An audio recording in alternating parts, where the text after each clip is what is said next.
Good morning. Some of you might recognize the old brand of phones, BlackBerry, previously known as RIN. These three letters truly imbibe the spirit of this industry. RIN, Research in Motion. Distinguished delegates, eminent speakers, ladies and gentlemen, a good morning to all of you.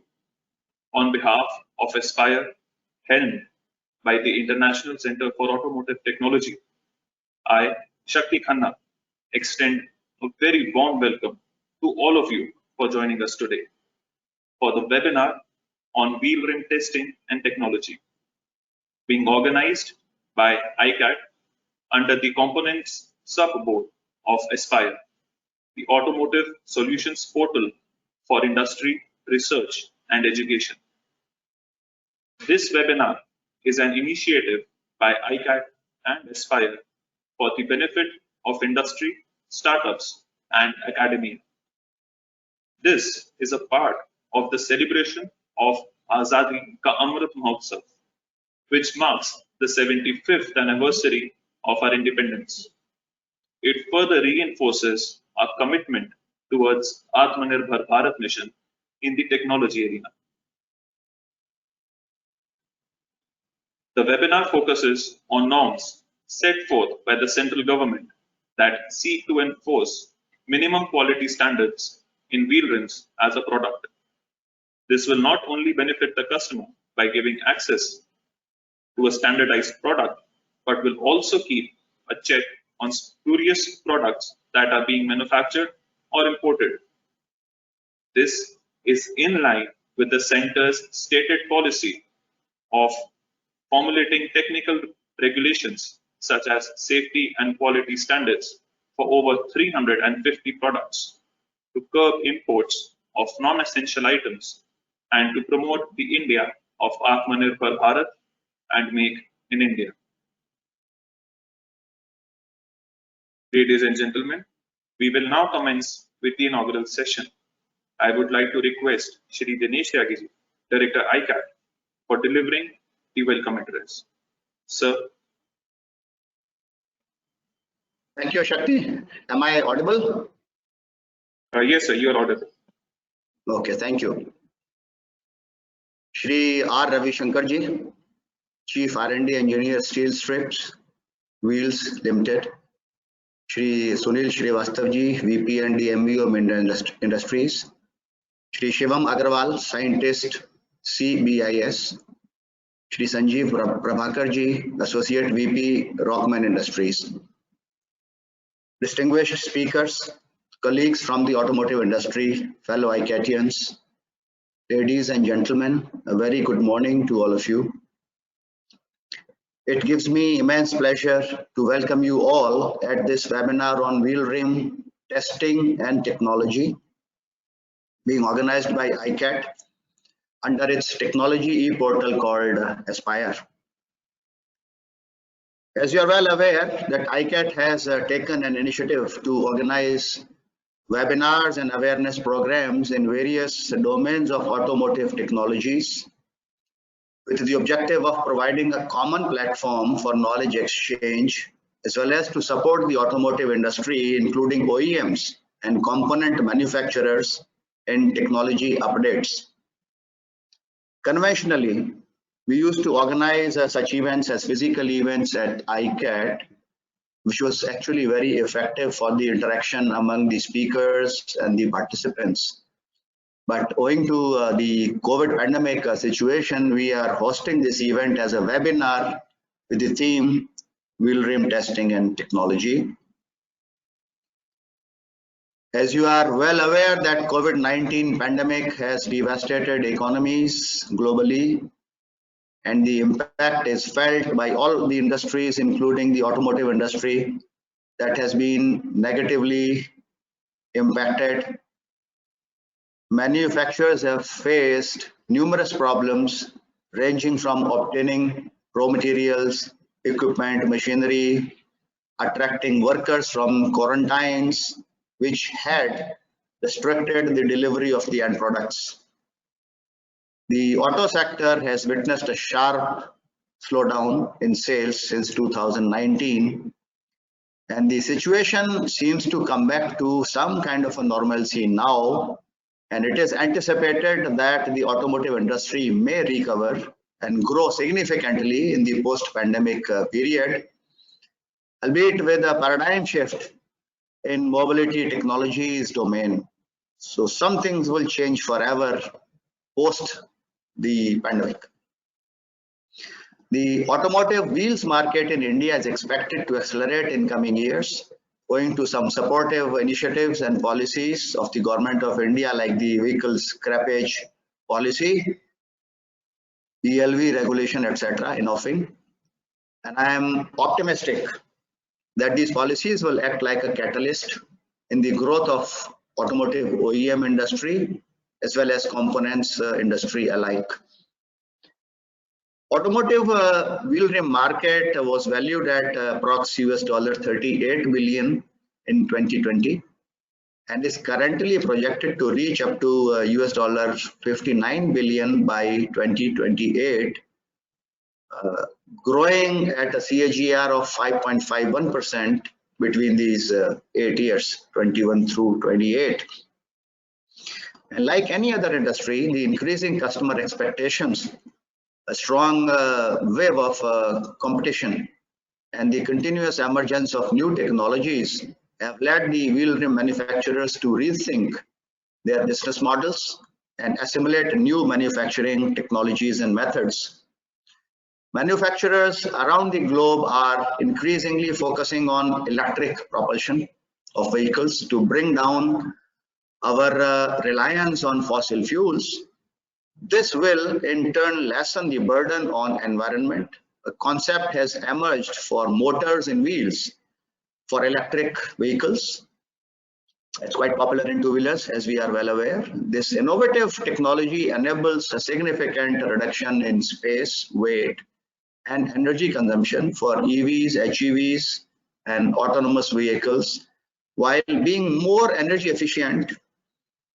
However, challenges posed by bad roads and water logging, etc., which are quite common sight in India, these problems render them as a limited application technology in India. But nonetheless, there's a big promise in this technology.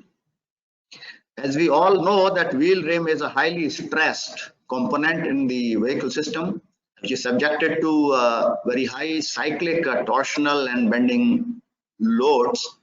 Wheels must be strong enough to withstand the forces and the fatigue duty cycle that are generated owing to the vehicle's dynamics.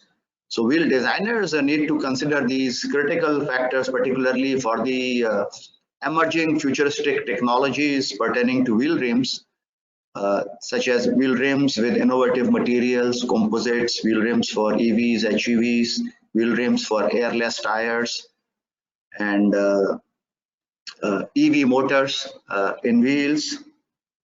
The Ministry of Heavy Industries, our parent ministry, has introduced quality control order as per which the wheel rims for 2 3-wheelers, light passenger vehicles, buses, trailers will have to conform to the specified Indian standard and bear the standard mark under a license from the Bureau of Indian Standards, BIS.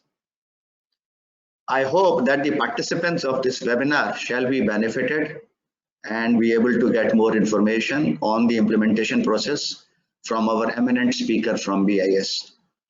I'm glad to share with you the concept of Atmanirbhar Bharat mission, which you are well aware of, which was announced by our Honorable Prime Minister. Our industry, our heavy industries department, DHI, has assigned ICAT the task of creating a technology portal for facilitating the Indian automotive industry to become self-reliant by promoting innovation and adoption of global technologies. Under this program, ICAT has launched its e-portal, which is named as Aspire. That's acronym for Automotive Solutions Portal for Industry Research and Education, which has a participation from all the stakeholders to make this mission a grand success.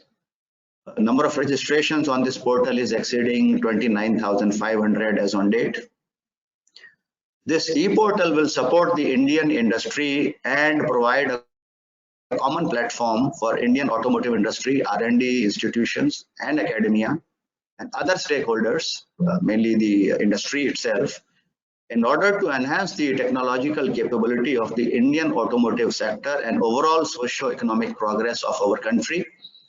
And I hope that the wheel rim industry will also make full use of this opportunity in order to grow their businesses and in turn helping the country in its economical endeavors. Component and tire is one of the sub-boards under Aspire, which is working to identify grand challenges and projects in technology domain for import reduction. I hope that all the participants shall be benefited by the experience and knowledge to be shared by eminent speakers during the technical lectures of this webinar. And I am confident that we will be able to find solutions for the challenges faced by the wheel rims industry. I would like to wish this webinar a grand success, and I thank all the speakers, participants, and the ICAT team, and also all the distinguished guests at the inaugural session here today for their efforts in organizing and making this webinar a success. Thank you. Have a nice day. Jai Hind. Thank you, sir, for setting the wheels of the webinar in motion with an enlightening inaugural address. We also thank you for all your support and guidance in organizing this webinar. We will start with the main presentations now. We will have 5 presentations of 20 minutes each, followed by a question and answer session of 5 minutes. If you have any questions during the presentation, I would request you to kindly write them in the questions section along with the name of the speaker they are addressed to. We will take the questions on your behalf after all the presentations. I would now request all the speakers of the session to kindly keep their presentations ready. I am sure the immense knowledge in the presentations will give us a better understanding of the wheel rim testing and technology. For the first presentation of the webinar, please join me to welcome Shri R. Ravi Shankar. Shri R. Ravi Shankar is currently working as Chief R&D Engineering at Steel Strips Wheels Limited, and he is also the chairman of the component sub-board under Aspire. With more than over 25 years of professional experience, he is a senior engineering leader with deep expertise in technology and engineering management and product development in the automotive components industry, delivering innovation and value. His expertise is in the areas of aluminum and steel metal components. Previously, he has been associated with Tube Investments of India, a Murugappa Group company, as Associate Vice President, New Product Development, and Sundaram Clayton, a TVS Group company, as General Manager, Design and Production Engineering. We welcome you, sir. We are privileged to have you as our first speaker today. Shri R. Ravi Shankar will be presenting on new and upcoming technologies in wheel rim. I now request Shri Ravi Shankar to proceed with his presentation. Sir. Thank you very much. I hope my screen is visible. Yes, sir, your screen is visible. Yeah, okay, good. Good morning to all. Respected Dinesh Tagiji, Director ICAT, for his wonderful inaugural speech, and distinguished fellow panelists and all the attendees. A warm welcome to you all. I thank ICAT for giving us an opportunity to make this presentation in the Aspire portal, which is attended by many people. This is one of the rare opportunities in these pandemic times. So this is, I will give a brief about our company. I'm Ravi Shankar from Steel Strip Wheels. I'm the Chief of R&D and Engineering over there. Steel Strip Wheels, we manufacture wheels for automotive and also non-automotive applications. We manufacture for passenger cars, then commercial vehicles, agricultural equipments, and then OTR, off-road vehicles also, both in steel and alloy wheel.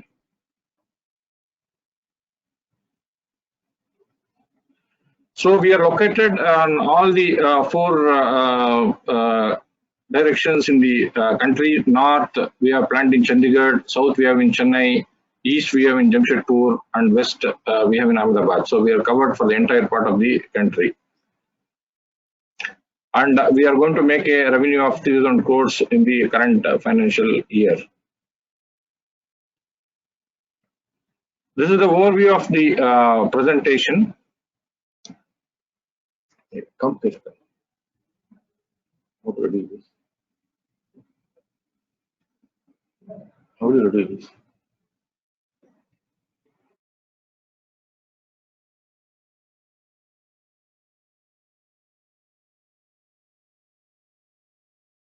Second, coming over here.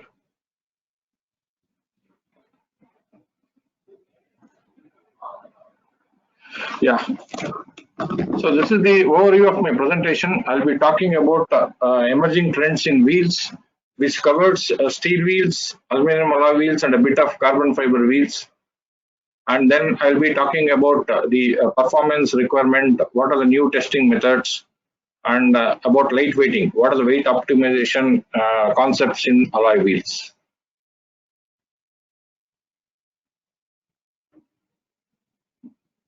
This is on the emerging trends. So this is a brief about the steel wheel manufacturing process. Here you can see the steel wheel is made out of two parts, basically the rim and the disc. So I'll be talking in detail in the next few slides. So this is the disc manufacturing process. You can see right from the coil, we have the steel strip and then the blanking, then different stages of drawing, trimming, and finally we have the disc formed. So this is the disc manufacturing process, different stages. There are about 10 stages in this one. Next is about the rim manufacturing. Rim manufacturing, this is the process flow for this. There are also different stages in rim manufacturing. So finally, we have the rim as a separate production line and the disc as a separate production line. And in this, we are finally going to do the assembly. The rim and the wheel are assembled together, and then the steel wheel is made. Of course, it goes for painting later on. So this is a bird's eye view of the manufacturing process of the steel wheel rim, which has been there since so many things. Now, what are the new things in the steel wheel? The new things in the steel wheel is the styled wheels. Earlier, we used to have a simple styled wheels. Now, there are in the steel wheel disc portion, there are different styling that is possible. Here, you can see some of the styled wheels what we have developed. And then the recent concept here is the high vent wheels. High vent wheels have high vents, as you know, over there, which has got good heat dissipating properties over there. Usually high vents are not used by itself, they are used with a plastic cover for aesthetics. So we have a good function requirement met by these wheels. And next, if you look at it, these wheels are in conjunction with the plastic cover. They look like this, and then they give a very good styling options when compared to the alloy wheel.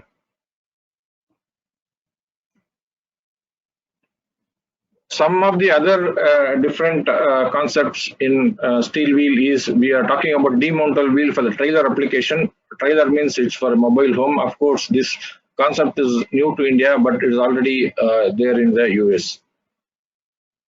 And then we have got the dual wheels over here for the trailer application, basically for the commercial vehicles. You can see that the wheel rims are side by side, then we can have two tires over here. And moving further, for some more styling in the wheels, we can have embossed and styled wheels for the commercial vehicles. So these are the trends in the steel wheel which is moving over there.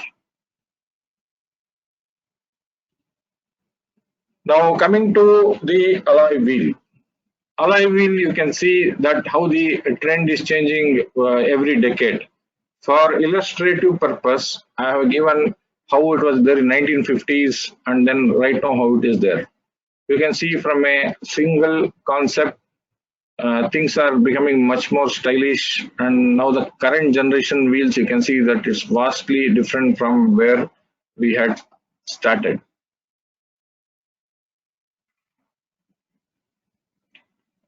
This is an overview of the alloy wheel manufacturing process. This is for LPTC process which we follow.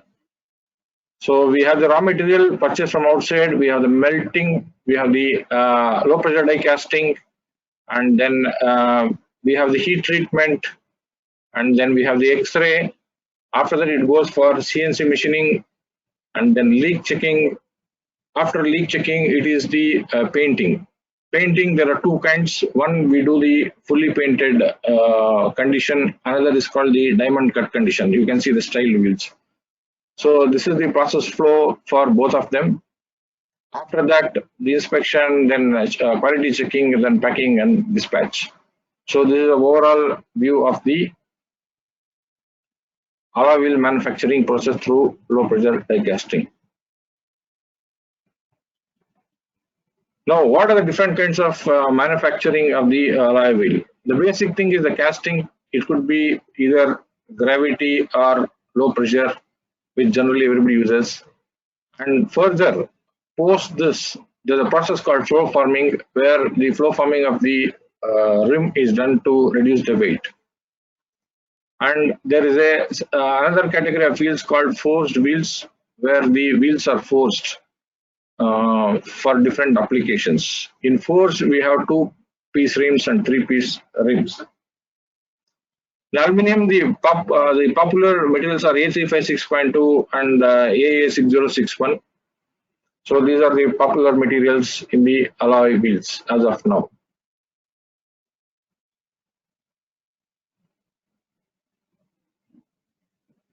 After the alloy wheel, what next? That's the question. The carbon fiber is in the horizon. Then it is has got numerous advantages compared to alloy wheel. Alloy wheel itself had a lot of advantages compared to steel wheel. Now with the advent of carbon fiber wheels, we are seeing lightweighting propositions. Carbon fiber wheels is much lighter and it has got improved agility and acceleration over there. There are different processes of manufacturing the carbon fiber wheel, and one of them is described over here. You have the assembling and braiding, then resin impregnation, then cooling process, and then central locking and lacquer process. And in carbon fiber wheel, we have the single piece wheel, which is most popular right now, which is used by some automotive OEMs in the US. Of course, not much in India over there. Then we have the hybrid or multi-piece wheel, where the rim is made out of carbon fiber and the disc is made out of aluminum. So these are the latest trends in the carbon fiber wheels.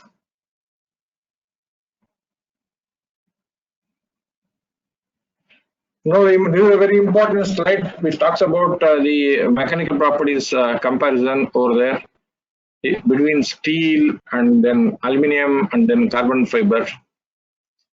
So you can see the density of carbon fiber is around half of aluminum, and then the tensile strength is 3 times of aluminum over there. So we get a high wood weight advantage, good stiffness, then of course corrosion resistant and energy absorption. So this is how the technology is moving for the future towards lightweight, especially electrical vehicles kicking in over there. Weight is a very important criteria. So I think that carbon fiber will be what they call in the decades to come. It will find a prominent place in the application.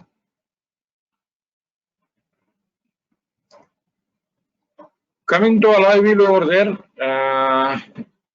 alloy wheel advantage over steel wheel is that one, we can do good styling. Then second thing is that there is a weight optimization. This is one of the recent development what we have made. You can see here Model A steel wheel and Model A aluminum wheel over there. We are close to getting around 8% weight saving because of the aluminum wheel over there. This is for a newly launched vehicle. So minimum is 8%. We also can go up to 10% depending upon the design capability and the manufacturing process capability. So this is a practical example of the advantage of the alloy wheel. Here you can see steel wheel, which was simpler. You can see in many cars and many two-wheelers over there. Then they moved to fully painted wheel over here, and then we are moving to diamond cut wheel, which is in the basically in the premium segment. Other benefits of alloy wheel is that aesthetically it looks very good. And then it has got good heat conduction and dissipation, which in turn the lightweight helps us to improve the fuel efficiency. So a 10% in drop in weight increases the fuel efficiency by at least minimum 6%. That's what the statistics show. Then it has got better corrosion resistance and better tire life. That's why more and more people are going for the alloy wheel, and the market is shifting towards alloy wheel. So the market share of alloy wheel is increasing over there. This is an illustrative example. Like predominantly in the developed countries, we have everything in aluminum alloy wheel over there, and if at all there is steel wheel, it is only for the spare wheel. I'm talking about the passenger vehicle segment over there. But not so penetration in the Southeast Asia, India being one of the country in the Southeast Asia. So in 2020, it was estimated that it was close to 19 billion US dollars for the alloy wheel, and it is going to grow nearly into twice in another 5 years down to come. So India, Indonesia, all these countries are the big market for alloy wheel.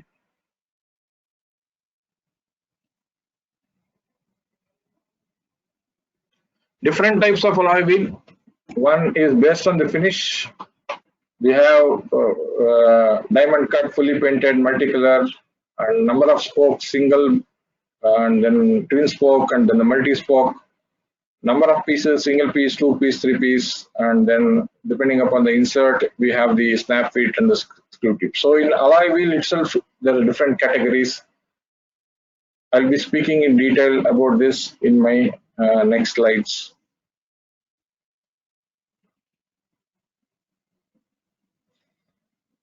So these are alloy wheels based on the finish. All these wheels are actually produced in our plant.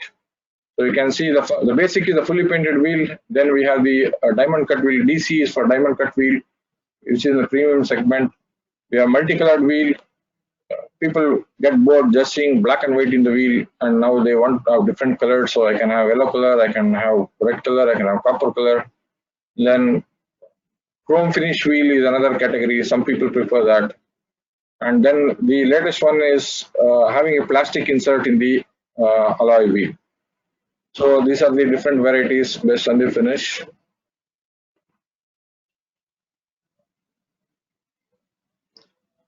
This is a multicolored wheel. As I was telling you that I can have yellow color, red color. I can have copper color. I can have different multicolor in this. So the choice is unlimited for the end user over there. So it's bordering between a fashion technology and an engineering. This is a very interesting area to work on for the young engineers.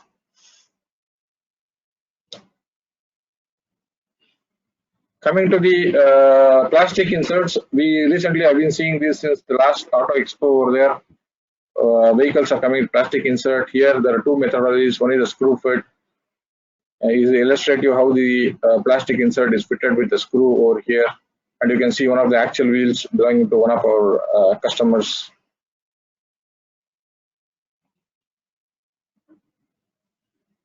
And this is a full cap wheel where we have the rim basically like this. It can be a skeleton wheel, so we can most of the weight gets added in alloy wheel because of the styling. So if you have a skeleton wheel which conforms to basic engineering requirements, the styling portion can be addressed through plastic inserts. So this is a very innovative concept where you can have the advantage of having alloy wheel as well as a different styling over there. So this is also gaining in popularity. And different category, single spoke, thick spokes over here, and then multi-spoke, 2 spokes, and then sorry, this is a twin spoke and this is a multi-spoke. So different styling options are possible. Single piece wheels which are popular right now over there. Then we have got 2 piece wheels where you feel that okay, you need to change, you don't like the design, you want to have a new design every month or every week, you can have a set of disc and then keep on changing this. And then especially for sports car and bigger width tires, we have this 3 piece wheels. Next, I'll be talking about the performance requirements. Performance requirements are basically strength, aesthetic appearance, and fitment over here. So we have a component level and then vehicle level. I'll be stressing more on the strength and durability aspects at the component level in the next few slides. So these are the basic tests: CFT, biaxial, impact, RFT, which I think everybody must be aware. These are the basic which has been here for a long time to come. And on the bottom one are some of the tests which have been conducted by the OEMs. Now, one of the important thing is that the wheel crest test. What is happening is that most of the automobile cars in India are now raving about NCAP, 5-star rating over there. Towards that, crash has become mandatory because of the safety regulations also. Recent safety regulations say that you need to have an airbag, but for crash also it is going to come. So this is going to become mandatory. So how to simulate the wheel? Earlier we used to fit it on the vehicle and crash the vehicle, which is going to be a very costly affair. So we have derived engineering-wise a component level simulation and testing, which will be explained. Here, basically, what we do is that we have the stationary plate and a moving plate, and we apply the load. For this, we have developed a simulation through CAE over there, and then you can see here the picture of the actual testing that has happened over there, and then the graph is plotted over here. So we check the reaction force, the displacement, and where does the failure occur in the wheel rim. So these are the things which are checked over here, and then we check whether it conforms to the required specifications. So we are able to save a lot on the vehicle testing because of this procedure. Next one is the pendulum test over there. This setup also we have developed recently over there, and we can do the pendulum test to understand the impact energy. And 90-degree impact test. Earlier we should do 13-degree impact test. Now we are doing a 90 impact test, and then we measure the rim deformation. So basically, all these tests, what we are doing is towards the crash requirements, which is a basic requirement of the safety. Next, I'll be speaking a bit about the lightweighting concepts in alloy wheel. So these are some of the lightweighting concept where we make the window in a uniform shape, S shape, and we're able to get around 350 grams weight reduction. And some weight reduction pockets. Over here, we are able to get 50 grams weight reduction. And undercut by machining is one of the popular concept where we are able to get around 100 grams weight reduction. And one more concept is the undercut by the sand core process. This we are able to apply, and it gives a good weight change of close to around 200 grams. Next thing is the flow forming process where we reduce the rim thickness. So for this, what happens is that we make the wheel in LPDC, and then post that the rim is flow formed using flow forming machine. So you can see the picture over here. And this is a weight saving. We are able to get a good weight saving. This is one of the practical examples what we had over here. So we are able to save around close to around 5% of the weight in the rim by the flow forming process. Comparison of the mechanical properties, you can see that we can have higher yield strength, higher tensile strength, and higher elongation, and also good dendrite arm spacing, or rather less dendrite arm spacing. So these are some of the advantages of the flow forming process. Here you can see in a graphical representation the metallurgical examination of the flow forming and the normal wheel which has been done.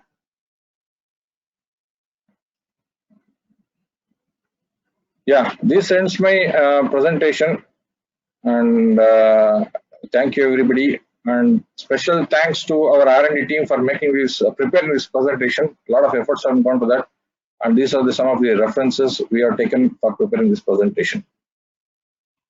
So I complete my presentation, and thank you everybody. I think I was just meeting the 20 minutes time.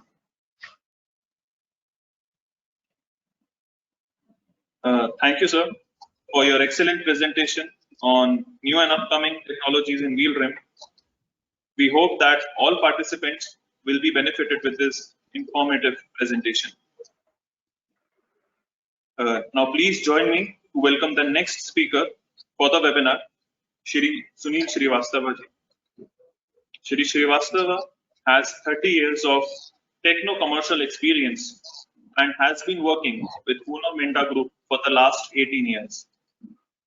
In his present role as DMEO, Domain Manufacturing Excellence Officer, he is responsible for developing and deploying manufacturing excellence strategic roadmap for existing as well as new plants with optimum cost, having best-in-class manufacturing setup, processes, and culture across the domain to achieve group goals and focus areas. His earlier roles include business head at Minda Kosai Aluminium Wheel Private Limited, where he was responsible for business management and led achievements of sales, profitability, SQPDSM, and leadership development for the business for long term as well as short term. He has also been Chief Purchasing Officer, Uno Minda Group, where he was responsible for establishing the vision and implementation direction of the purchase functions to meet the business need and implement this across the group. Bulk buying of all major raw materials, plastics, ferrous and non-ferrous metal, purchasing of BOP parts, BOM and non-BOM consumables, and CapEx supplier selection, upgradation and rationalization. Before joining Uno Minda Group, he has worked with Sona Koyo Steering Systems and Gillette India. Shri Sunil will be sharing his presentation on the topic Advancement in Manufacturing for Wheel Rims. I now request Shri Sunil Srivastava ji to proceed with this presentation. Sir. Thank you very much. Am I audible? Yes, sir, you're audible. My screen is visible? Yes, sir. Yeah. So, good morning, everybody. Respected Tagiji and distinguished speakers and all the attendees. I think firstly, I would like to thank Aspire and ICAT for organizing this webinar and giving an opportunity for our cross learning. And I would like to thank Mr. Ravi Shankar also for a very insight presentation. So let me start. So I will first give you a brief about the Uno Minda Group. So I think if you see Uno Minda, it's a very, I think Uno Minda is started in 1958. So it is almost a 63-year-old company. And today we have a group turnover of around 74 billion. And with 23,000 employees, 700 plus total designers. We have 18 JV partners, 75 plus experts, and 20 plus product lines and 15 plus R&D engineering centers, product patents, and 250 plus design registrations. So our overall business as a product wise, it is divided into 5 domains. So the first domain is our electronic and control system, where we basically all the manufacturing that is related to the PV and CV combination switch, HVAC panels, wheel covers, power sockets, gear shifters, and then our telematics and control, TPMS, EV technologies, reverse parking sensors and actuators, and car infotainment system. So this all comes under our ECS domain. If we see as a Indian market position, so we are number 1 in automotive switches and telematics, and number 2 in reverse car parking sensors. Second domain is our is my presentation visible?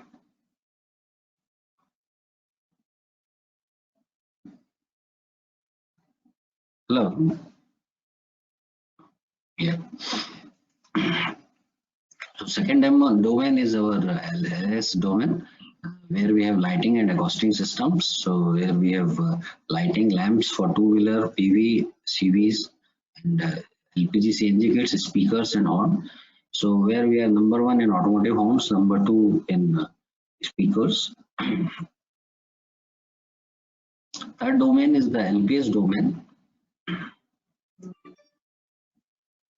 So where we have alloy wheels, air filters, and general castings. So if we see Indian domestic position, so we are number 1 in alloy wheels. Then we have safety and comfort systems, where we manufacture blow molding parts such as spoiler, EV pads, air ducts, and then seats, hoses, airbags. So with respect to market condition, we are number 1 in blow molding parts and seats, and number 2 in airbags. Then we have our strong presence in aftermarket and battery systems also. Now this is with respect to our engineering and technology. So as an organization, we have 2-tier engineering organization. One is central R&D, and then we have domain-wise engineering team. So if you see as a overall, we have 4 main design centers. So first is the Create and Initia, which is here in Pune, and the other one is lighting systems, that is for optics and lighting, so that is in Spain. One is ICS RTS, which is in Munich, Germany, and we have Delvis, which is for advanced lighting systems, that is also in Germany. So in India, basically we have this Create, which is there in Pune, which is a center for our research and engineering and advanced technologies with respect to all our group products. Then we have Initia, which is basically an independent creative design studio. So that offer basically the designing for all our products. So if we see as a sales structure, so majorly our major presence is in OEMs. So that is 74% is domestic OEMs and 14% is international OEMs. Product wise we see, so major products that what we as a sales part. So first is switches, then lamps, alloy wheels, seats, horns, and then other products. Segment category wise if we see, so our 49% is basically 4-wheeler, and then 42% is 2-wheeler. Domestic customer wise, almost in domestic customer, if we see in passenger vehicles, we supply to everybody who is there in India. Similarly, in 2-wheeler, all manufacturers are our customers. CV and off-road, all major manufacturers are our customers. Similarly, globally, we supply to Suzuki, VW, almost majority of manufacturers globally in 4-wheeler, 2-wheeler, and CV and off-roads. So let me come to the product portfolio of MK. So if you see here, basically we are supplying, our major customers are MSIL, SMG, Mahindra and Mahindra. And if you see the product portfolio, so we supply from 14-inch to 18-inch, where we have painted and diamond wheels. With respect to engineering and development, almost everything we have in-house, starting from the styling, product design and engineering, prototype, product validation and test, process design and engineering, tooling design and engineering, and all other new technology area is handled all in-house. So let me talk about the advancement in the alloy wheel manufacturing. So I think as we all understand that alloy wheel manufacturing, if you see, it comes under the casting process, and we all have a general perception regarding the casting process. If you just visualize, so you will only see that casting, okay, there will be a lot of heat, dust, labor oriented process, product quality, which will be based on the operator skill, etc. So, but if we see the advancement that has happened in the last few years with respect to these factors, I think these all factors have been reduced, have been almost eliminated. So let me just share with you. So the first thing we see, that is the first is the machine automations.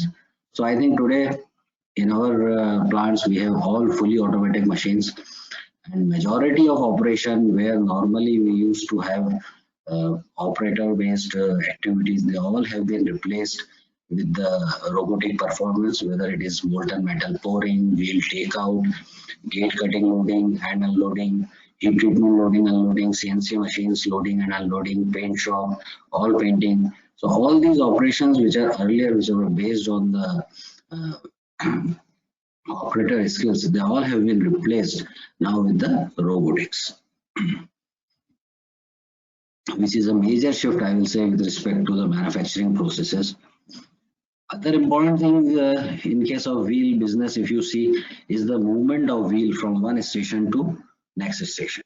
So I think in our case, all our machines are basically the single piece flow, and we have AGV plant for all the material handling and movement in the machine shop. So there is no, I'll say, the trolleys movement from one operation to another operation. We have smart conveyors for feeding to the from casting cells to CNC cells, similarly from CNC cells to the paint shop. All production stages are FIFO based. There is no stocking in between anywhere in the process. All material, once the molten metal that enter at the casting stage, as a wheel, it comes out after the paint shop. There is no in between storage. There is a complete unidirectional flow. We have all minimized the material handling. Raw material to finished product, it is all in one shed. If you see in the earlier stages, on the earlier times, whenever you see a casting business, you always have different sheds. So one shed will be for the casting because of the heat, dust and other things. Next shed will be for the machining, and then different shed will be for the paint shop. So, but in our case, we have everything in one shed. There is no heat, no dust, no other issues which affects the quality. So let me brief you about the process.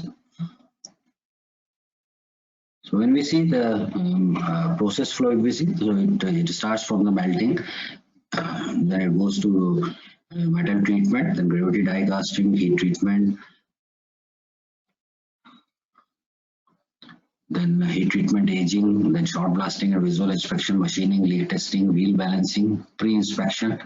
Then it goes to a pre-treatment. Then it goes to base coat, powder and baking. Then color coat liquid. Then it goes to clear coat liquid, and then final inspection, and then to FG.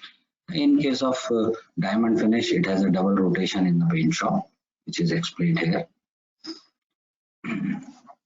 So here I would like your attention. This is a process that I will show you. So this starting from the melting, auto pouring, this is all automated. Then gravity die casting, all I will say the takeout is all automatic. Then it comes to the conveyor. Then it goes to the heat treatment and solutionizing, where we have all the robots.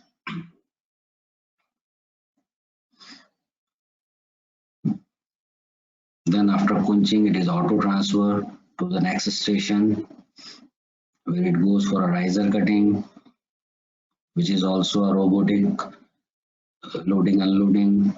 Then it is auto transfer from robot for the next station of aging.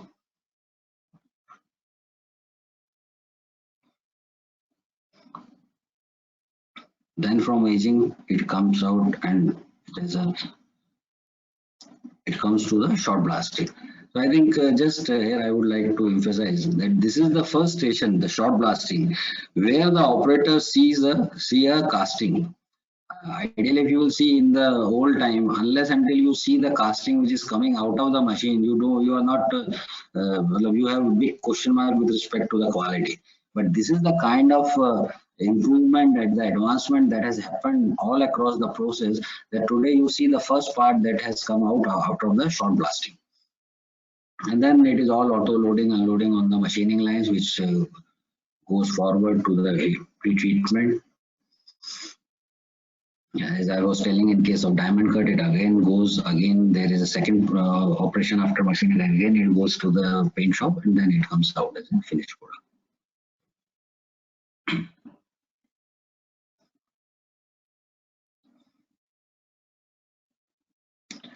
So these are the, as I was explaining, so this is all the improvements that what we have done in case of manufacturing point of view, that now today everywhere it is auto loading, auto unloading, and all process improvements have been done to ensure the quality, and it meets the quality requirement of our domestic customers as well as for the internal customers. So that kind of stability in all the process has been brought into the process, so that we get that required quality. Similarly, we have put some smart conveyors in heat treatment operations, so from where it basically supplies to the machining lines. So if you see here that casting that is coming from reburing cell to heat treatment, from heat treatment cell it is going all auto loadings.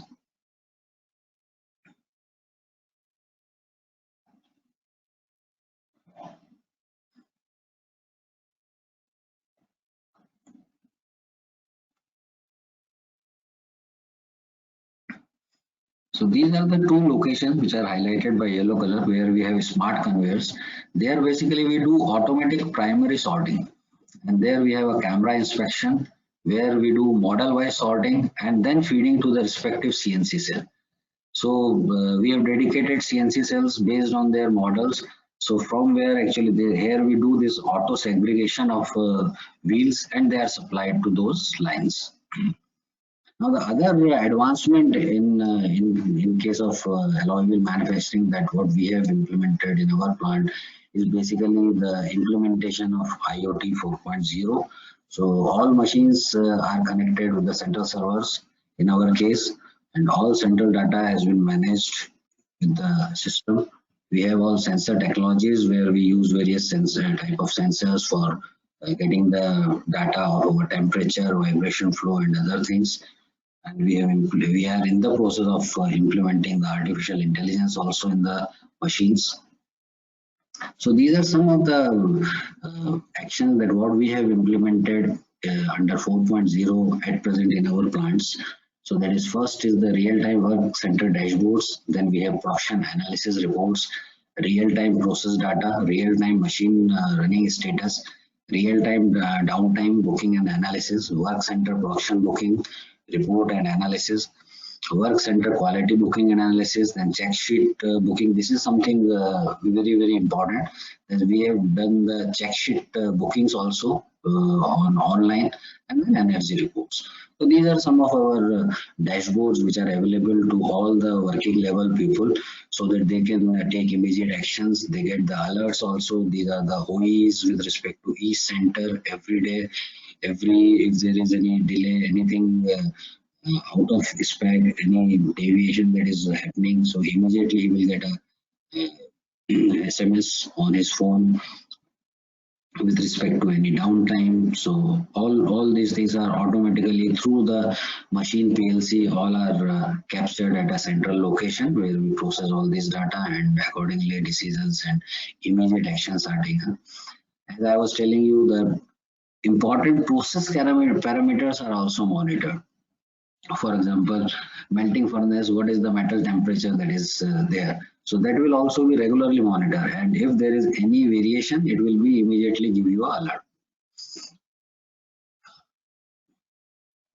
This is with respect to the production quantities, what has been planned according to the planning, what is the hourly production. Similarly, everyday morning meetings. So we don't prepare any reports for the morning meeting. We have I'll say a morning meeting room where we have all the LCDs display, where basically with respect to all what I'm talking about, the day report has been displayed there in the morning meeting room on the LCDs with all the details as per the data which has been fed into the system. What is the yesterday downtime, what are the work centers it is allotted, operator wise also we get, shift wise also data we get. So in morning meeting we don't prepare any reports, manual reports.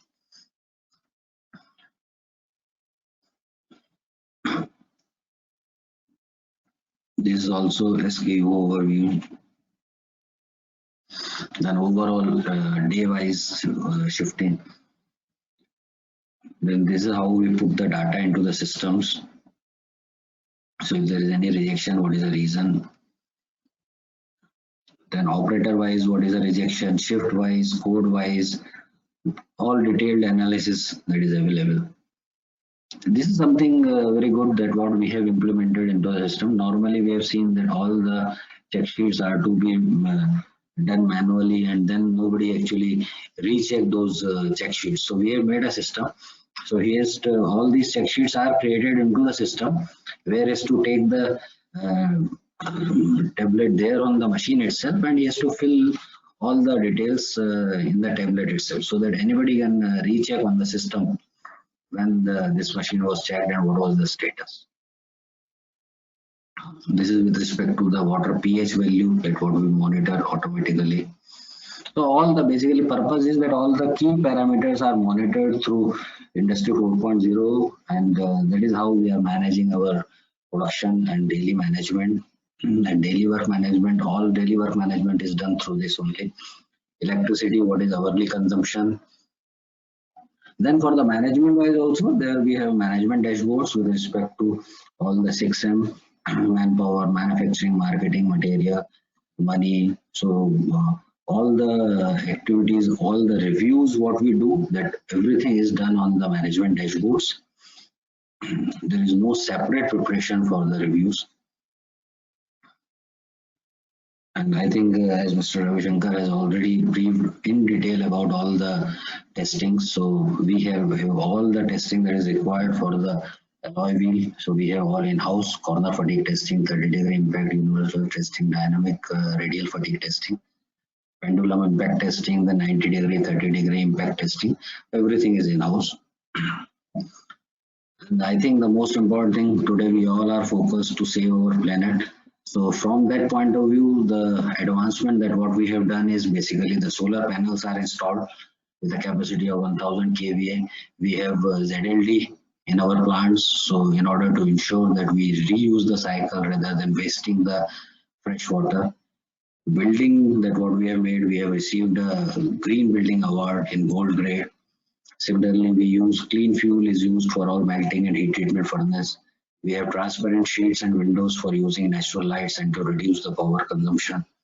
And we have very high green cover area. Right, sir. This is all from my side. Thank you very much for patient listening.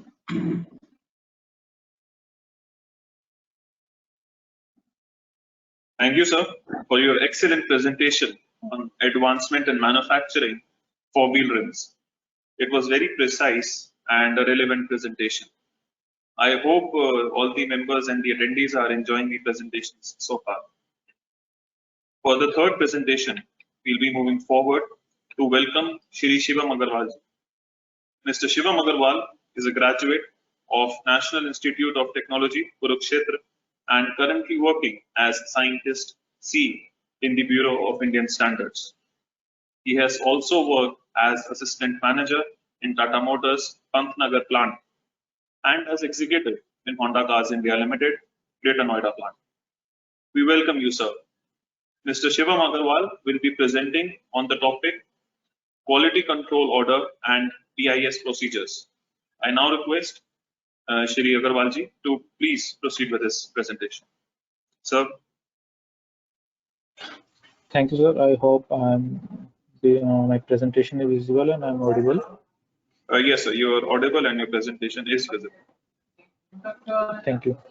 First, I'd like to thank Sri Dinesh Tyagiji to invite BIS and to make a presentation on QCO information. Since this QCO is new for the wheel rim industry, so I think it was needed to have that information to be passed on to the industry. And I also like to thank Sri Ravi Shankarji and Sri Sunil Srivastavji for their presentations and insightful information on the wheel rim technology.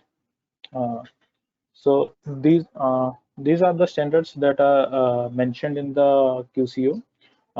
These five standards: 16192 Part 1, Part 2, Part 3, IS 9436, and IS 9438.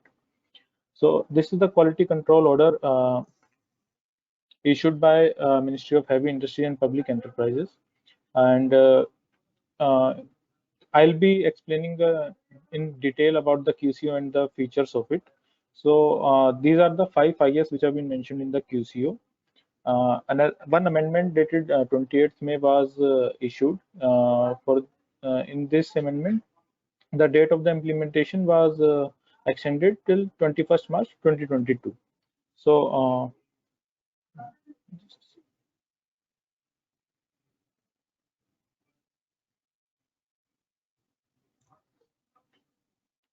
so basically, Bureau of Indian Standards is the national standards body of India. It was founded in 1947 before India's independence as Indian Standards Institution (ISI), the mark which is a symbol of quality in the country. BIS certification scheme is basically voluntary in nature. However, for products which are related to public interest, protection of human, animal, or plant health, safety of environment, and for prevention of unfair trade practices, the central government, with the guidance of BIS, directs the mandatory use of standard mark under a license from BIS. And the provisions of the BIS Act, by which virtue of which the central governments make the products mandatory, are Section 16, Section 17, and Section 25 of BIS Act 2016. The products under QCO shall conform to corresponding Indian standards mentioned in the QCO and shall bear the standard marks under a license from the BIS. The date of commencement, basically the QCOs are issued by the line ministries, which are also known as regulators under the central government, depending upon the products being regulated by that ministry through order. The date of the commencement of the QCO is clearly emphasized in the order itself. For example, in our case, it is 22 March 2022. And the date is given in enough amount of time is given to the stakeholder so that they can implement the QCO and get a license from the BIS. Then there is a prohibition order. After the date of the commencement of the QCO, no person shall manufacture, import, distribute, sell, hire, lease, store, or exhibit for sale any product covered under the QCO without a license from the BIS. Now, I have received one or two queries from the manufacturers, those who have plants outside the country as well. So this QCO is equally applicable to all the products, all the manufacturers which are outside India as well, unless it is specifically exempted in the order. So for those products which are come under the QCO, the manufacturer in the foreign country will be required to obtain a license from the BIS under the FMCS, which is the Foreign Manufacturer Certification Scheme of BIS. Then there are the penalties for contravention of the provisions of QCO. Any person who contravenes the provision of orders shall be punishable under the subsection 3 of section 29, which includes imprisonment and fine or both, or and the fine is up to 5 lakh rupees, or it depends on the production as well. And there are exemptions from the applicability of order. Any exemptions which comes under the like non-applicability of some IS, non-applicability of product, then it comes under the purview of the line ministry, and these are clearly brought out in the QCO. For example, in our QCO, if you see at clause number 3, it is mentioned that the for the point number 1, 2, and 3, it is not applicable for automobile which are meant for export. If you are exporting wheel rims, then you need not get a license from the BIS, but it should be clearly mentioned that and you should have a clear record that these are not meant for sale in India. Then up to 5 wheel rims for which the number of vehicles sold are less than 250 in any consecutive period of 6 months, and up to 100 number of automobile wheel rims for R&D purpose, whether it is imported or manufactured in India. Then amendment or revision of Indian standards covered under QCO. Whenever a QCO mentions an Indian standard, it automatically mentions the latest version, including all the latest amendments. And if there are any clarifications which are needed on QCO, then like extension in the date of implementation of QCO, exemptions, stock in hands, then these things are governed by the concerned ministry that has issued the QCO. And if a person is having queries regarding the coverage of any product under Indian standard, then they may approach BIS for the clarification. And now the role of BIS in implementation of QCO is that BIS regularly interacts with the line ministries, department, and provide technical inputs related to Indian standards, appropriate conformity assessment scheme, and also participate in stakeholders consultation meeting. Further, BIS acts as a certification authority and grants license as per the relevant conformity assessment scheme. BIS also acts as the enforcement authority for the product specified in the QCO. Then information on the QCOs. The information on the QCOs issued by the central government can be obtained from the BIS website, www.bis.gov.in. We have a tile conformity assessment under that product certification and product under compulsory certification. Under this tile, you can get information of all the QCOs that have been passed till date by the ministries. So this is basically about the QCO, all the things. Then there's a procedure for grant of license. In BIS, we have two procedures by which an applicant, a manufacturer, can apply for grant of a license. The first one is option 1, which was earlier known as normal procedure. An application has to be made to BIS through the portal www.manakonline.in. After submission of application, a visit will be carried out at the factory premises, and the manufacturing machineries, production process, quality control, testing capacities will be verified, and a sample will be drawn for testing. The sample will be sent to a third-party laboratory, an independent lab, and after the test report of the sample has been received and it is found confirming, the license is granted. Then there is option under option 1, the expected time of grant of license is 90 days. Then there is option 2, the applicant again registers himself on the portal www.manakonline.in. In this case, the applicant initially sends his sample for testing to a third-party lab. The test request is generated by the applicant himself through that portal, and the sample along with the test request generated through the portal is sent to the lab. The lab will issue a test report to the manufacturer himself.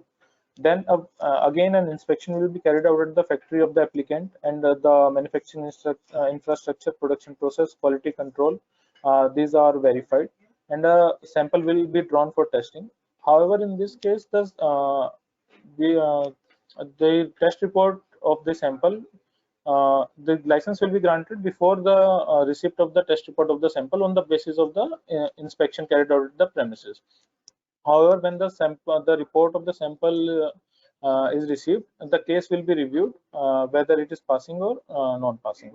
Under option 2, it is expected to the grant of license is expected to be completed within 30 days.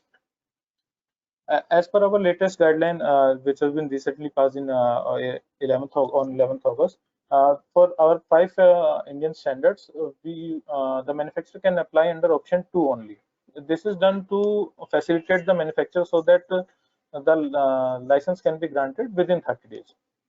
Further, in case there are no third-party lab, for example, if lab is available but it is de-recognized or suspended, or if it has not implemented the latest amendment or standard, then the applicant may apply under option 1. So far, we have granted 9 license for IS 16192 Part 1, 5 license for 16192 Part 2, 4 license for 16192 Part 3, 18 license as per IS 9436, and 6 licenses as per IS 9438. Then product manuals are available on the BIS website, www.bis.gov.in. Under the conformity assessment tab, there is a tile product specific information, and there is product manual. So by searching the IS number, we can get any of the product manual. A product manual typically looks like this and has the following information. The product is mentioned, the IS, the title of the product, the number of amendments which have been issued to the standard, whether there is any raw material compliance, grouping guidelines, which I'll be explaining, sample size, how much sample will be required for independent testing, list of test equipment is also there, then scheme of inspection and testing, which is the most important thing, it is also in there, and there's possible test in a day which can be carried out in a single day, and what is the scope of the license. So I'll be explaining all this. First is the grouping guidelines. Basically, the grouping guidelines are required when you have to take a new license or you want to include some varieties. So in this, the wheel rims, I'm taking this example for 16192 part 1, and all the 5 IS it is are similar in nature.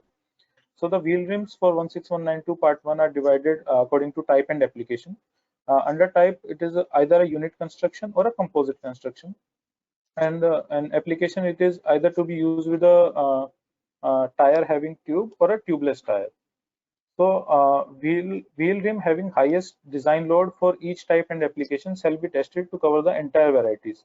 For example, if an applicant wants to have a license for a unit construction light alloy wheel and for tubeless tire, he need to get only one sample tested of the highest design load, and all the design loads under that will be covered in his scope of license. He need not get to test all the models of all the OEMs. Only one for that particular highest model will be tested, and the license will be granted for all that. However, if an applicant wants to have a license for both under unit construction for both tire application and tubeless tire, then he will get to have two samples tested. One is for unit construction tube type tire application, and other is for unit construction tubeless tire. In both the cases, if the manufacturer gets the highest design load tested, the all others will be automatically included in the scope of the license. Then a list of test equipment is mentioned for all the tests which are mentioned in the engine standards. Then there is a scheme of inspection and testing, which is very important for the conformity assessment scheme of BIS. In this laboratory, various details are given. Like first is laboratory. A laboratory shall be maintained by the manufacturer and shall prepare a calibration plan for the test equipment. All the test records shall be maintained by the applicant, and the labeling and marking shall be as per the requirements of that particular IS. Then there is a level of control which is given in the next page. I'll come to that. Then disposal of non-conforming products shall be done in such a way such that there is no violation of BIS Act. This is the table 1, which is the level of control. In this table, frequency of testing and the number of samples to be tested for a particular test are mentioned. For example, radial load durability test. The test method is Annexure B of IS 16192 part 1. Then it is mentioned whether the test equipment is required to be installed in-house by the manufacturer, or it can be subcontracted to some other lab or manufacturer. So if it is mentioned S, then subcontracting is permitted, and if it is R, then the test equipment mandatorily have to be in the premises of the manufacturer.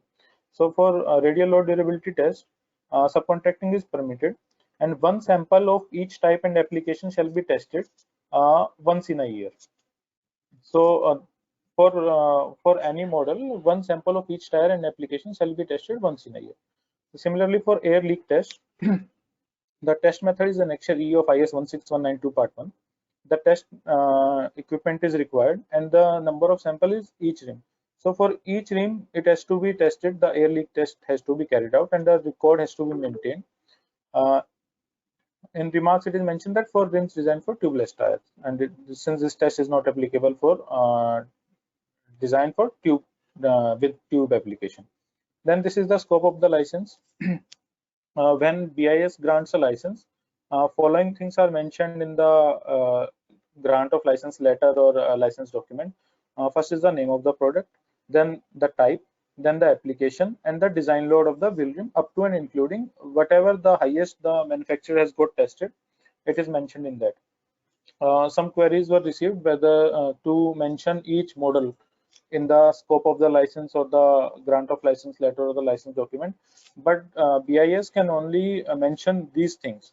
So if your customer or OEMs want that a particular model to be mentioned in the scope of the license of the BIS, then it will not be mentioned. Only these varieties will, only these details will be mentioned in the grant of license document. So then these are some of the do's and don'ts by the BIS licensee. First is use BIS standard product, BIS standard mark on the products which are conforming to the applicable Indian standards, and only on the varieties which are covered in the scope of the license. And do comply with the provision of the conformity assessment scheme and scheme of testing and inspection, which I've already mentioned. Do ensure availability of qualified and competent testing personnel. The testing personnel or the lab in charge or the lab manager shall always be present in the factory whenever the manufacturing is being carried out. Do conduct regular testing and maintain records as per SIT. Do ensure the design of the standard mark is identical given in the license. Do provide all assistance to BIS officers or BIS authorized agents to carry out the inspection.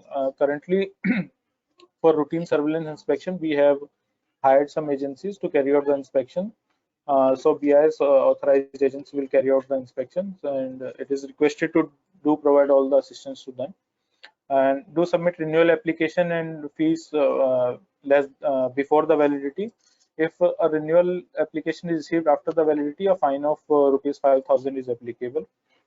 Whenever there is a change in quality control personnel, manufacturing process, testing, or manufacturing machinery, it is mandatory to inform BIS, and do inform BIS if there is shifting of premises.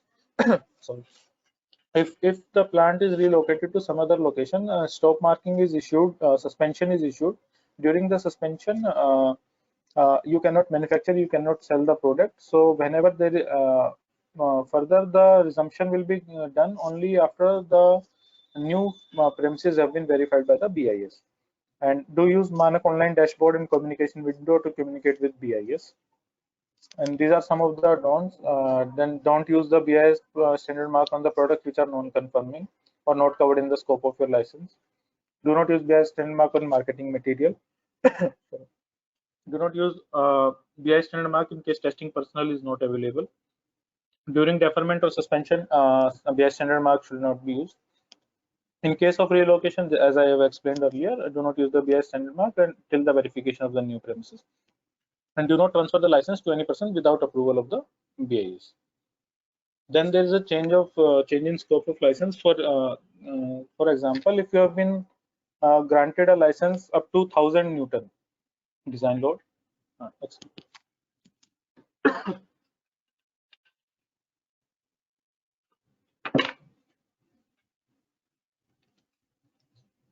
Sorry. For example, if you have been granted a license up to 1,000 Newton design load, and a new model is launched in which the requirement is 1,200 Newton. So in that case, an inclusion has to be applied to BIS. The procedure is same. You will generate a test request through a Manak online portal. You will send the sample to testing to any BIS recognized laboratory. The laboratory will issue a test report to you, and after that, then you have to apply to through manakonline.in. In this case, no inspection will be carried out at your premises. Only on the basis of the test report, the inclusion will be done. Then, after a license is granted, this is how the screen, the portal looks like. There are certain things which you have to update. For example, file your return option is there, where you have to fill monthly production you have carried out under the ISI mark. Then Fill top management details. This you have to fill. Technical personnel details, manufacturing process flowchart, layout plan, manufacturing machinery list, test equipment list. This hygienic condition document is not applicable to wheel rim manufacturers. Then consignee details. Quarterly you have to fill to whom you are supplying the material. The raw material details, consignee details, and you have to update the weekly of. And test request you can see from here that you have generated. If there are any comments on the standards itself, then you can comment on the standard from the portal www.manakonline.in. You have to go to standardization type, click on publish standards. Then our these 5 IAS come under the transport engineering department. Click on the number of standards against TED. Then search for a standard and comment. All the standards are available for free at www.standardsbis.in. Thank you. Thank you.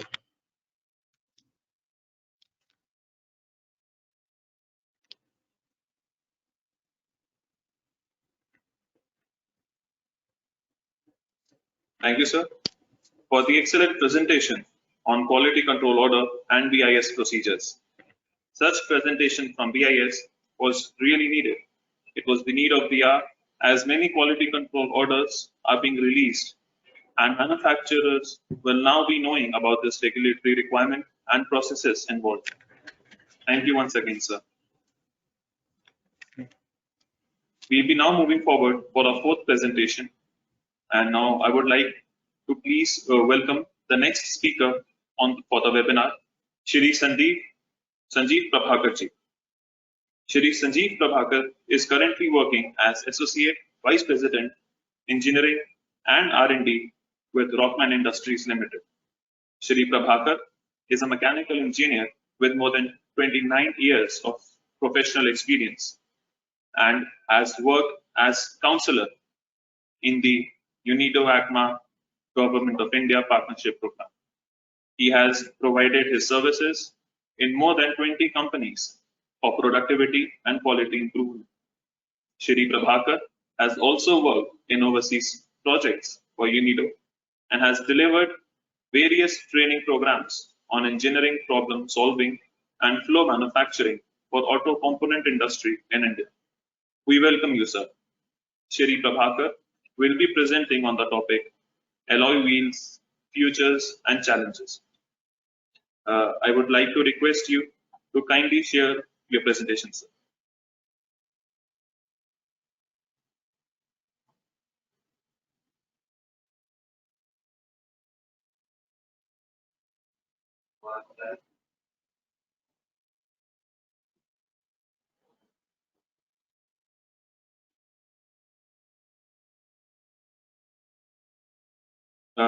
Sir, we are unable to hear you.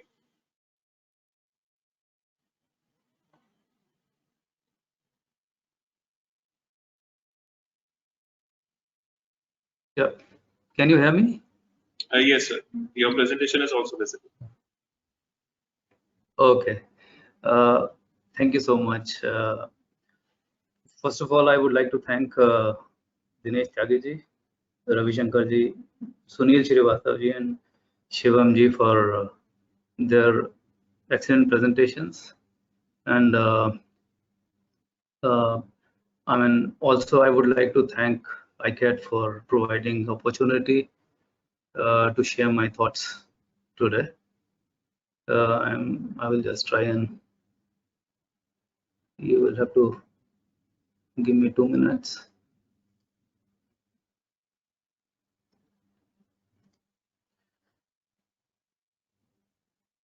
Okay, so this is the agenda for today.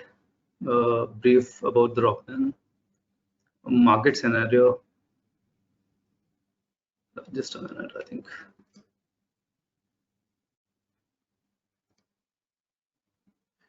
Yeah, I'm not able to see the presentation. Maybe there's some issue. Just yes, sir, the presentation is visible. I will have to switch off my. I have to switch off my camera. It seems then only it works. My webcam, sorry.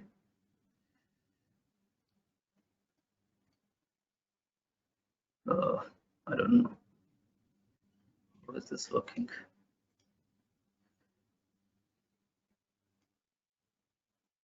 Just a minute.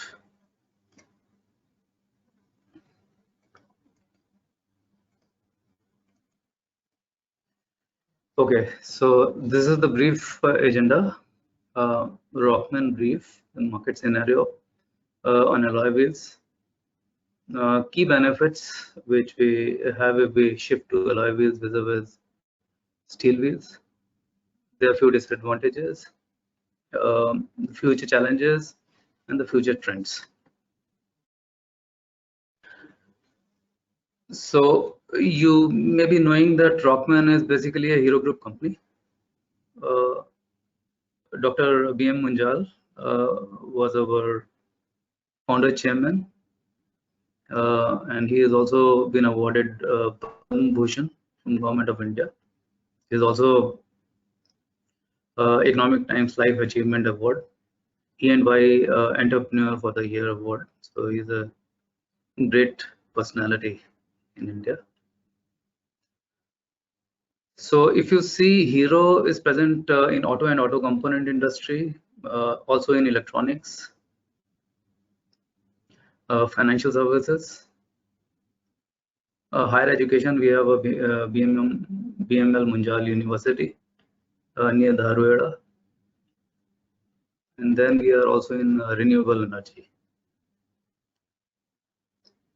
So about Hero Group, has a revenue of $6 billion US.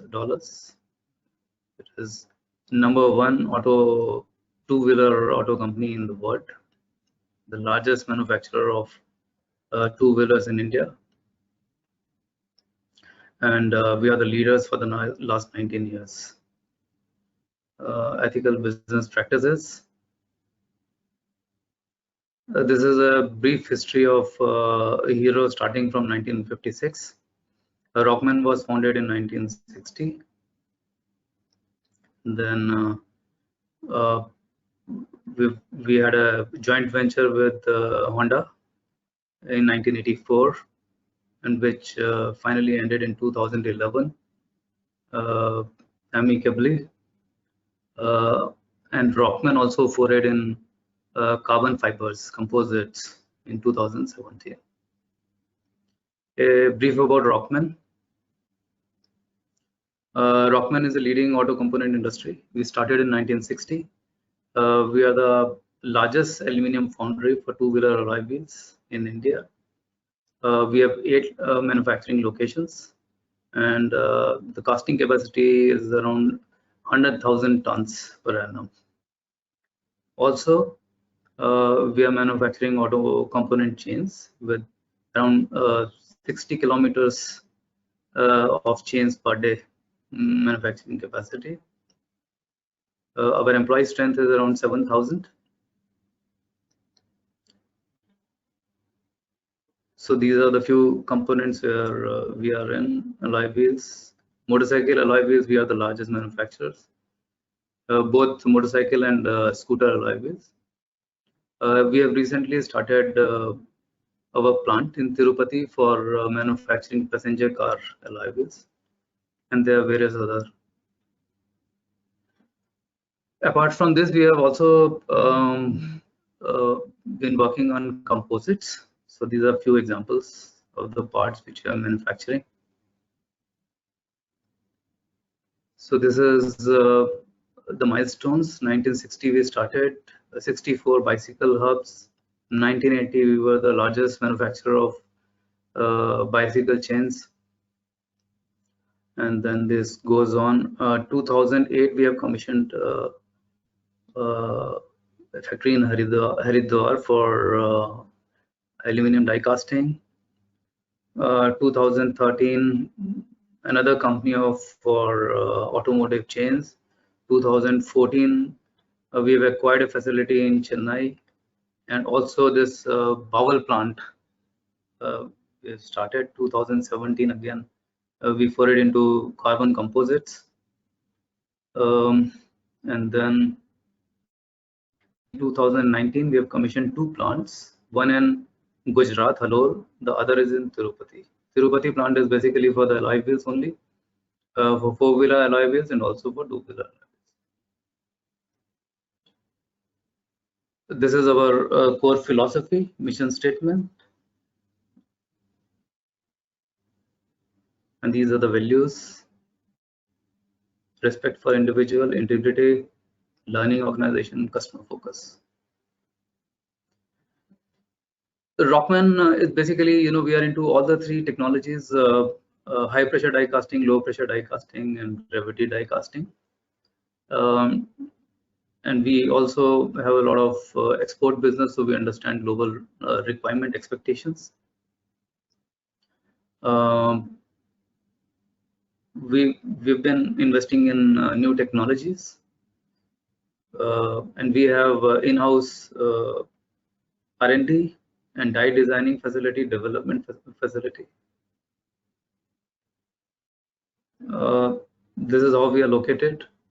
We have plant in Ludhiana, in North India, Mangli, Haridwar, Bawal, Chennai, Surat.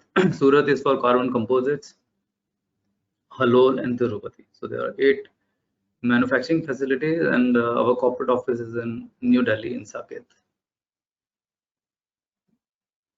Casting processes, HPDC, we have a capacity of more than 45,000 tons per annum.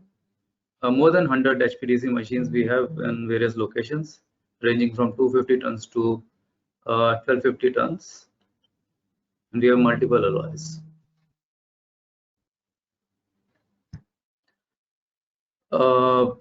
Then in gravity die casting, so we have more than 50,000 tons of capacity, installed capacity of 12.5 million two-wheeler alloy wheels, and we are expanding to 15 million, and then maybe more in coming years. Also, we have LPDC technology, where we have a capacity of more than 10,000 tons per annum. We have 27 LPDC machines. Also, we have a four-wheeler alloy wheel installed capacity of 1 million, and we are expanding to 2 million.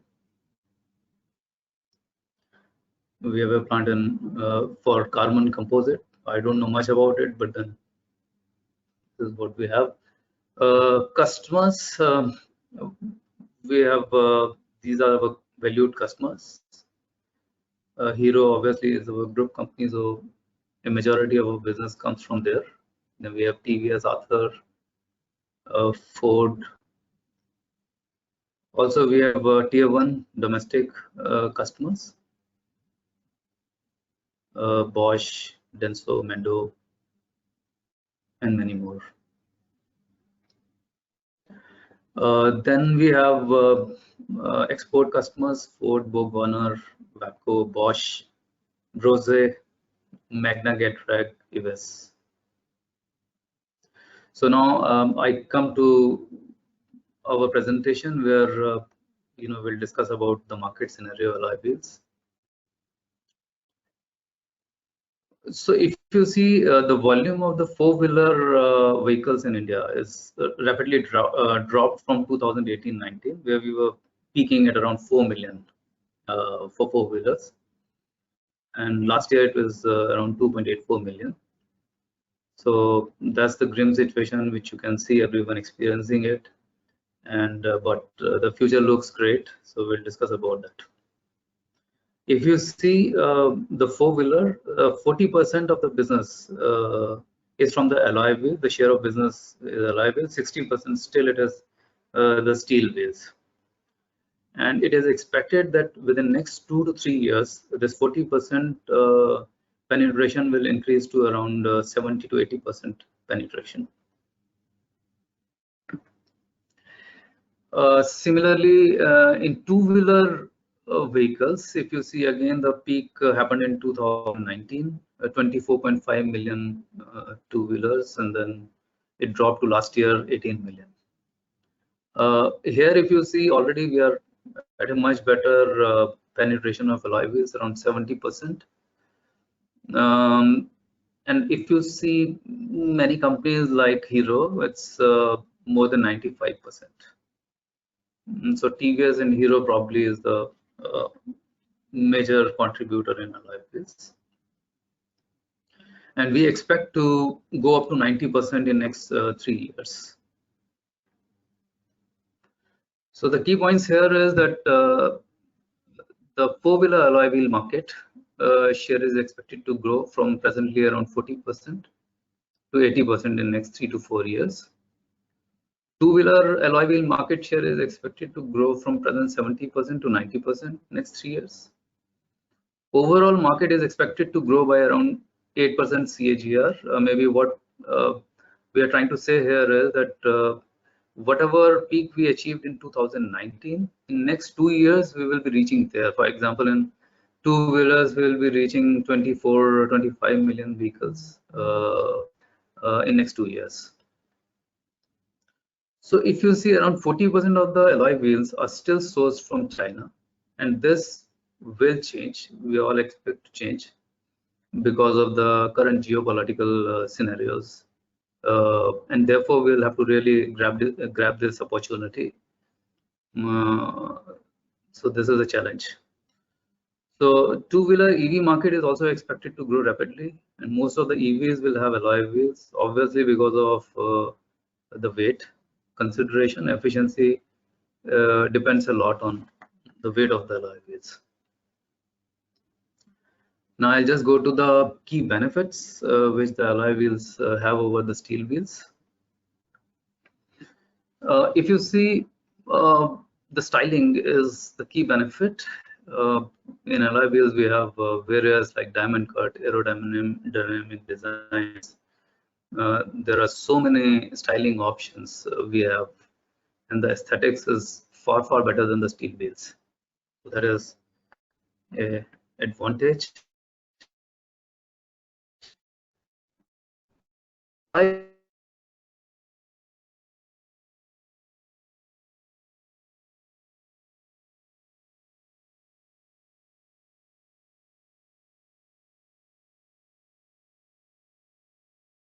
Much better performance as compared to the steel wheel in actual driving conditions.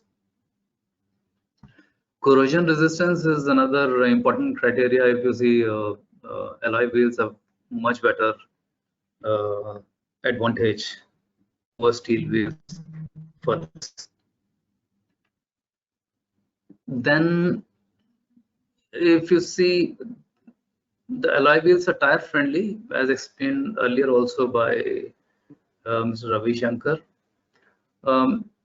If you see the thermal conductivity of the alloy wheel, it's 150 against steel wheel of 25. So the heat dissipation is far better as to the steel. So there is less damage to the tire, and also it has no sharp corners. So that's why it's far better. Braking efficiency is better because it has a much better venting area, and the heat dissipation therefore is far better as compared to the steel. So that's why if you see in all developed countries, almost 100% is alloy wheels. The other benefit obviously is alloy wheels are lighter. The density of the alloy wheel is around 2.7 grams per centimeter cube as compared to the steel wheel, which is 7.8. So for the same wheel, it's around 20 to 25% lighter, and it has a better ride quality, efficient traction, and stability. A few issues in alloy wheels is, if you see, the steel is obviously stronger than aluminum. If you compare the yield strengths, alloy wheel has a yield strength of 180 megapascal as compared to steel wheel, which is around 350 or between 300 and 350. UTS is also far higher, around twice that of the alloy wheel. Elongation, a huge difference. So steel can take a lot of impact as compared to the alloy. So it's 8%, and steel wheel is around 30%. And also steel wheel is very, very cheap as compared to alloy wheels. So if there is off-roading application, still I think steel wheels are the choice for that. So in summary, if you see product design, alloy wheels are far better because you have a lot of styling options. And then product weight, again, you see around 20 to 25% alloy wheels are lighter, so they are better. Mechanical properties, there is a flip side. Yield strength is lower, elongation is lower, tensile strength is lower, but for a particular wheel with section thicknesses slightly higher, we are able to achieve all the product requirements. So if you see for the product, it's fine, we can achieve all the product requirements, and like radial fatigue load, torsion fatigue, bending fatigue, impact test, everything.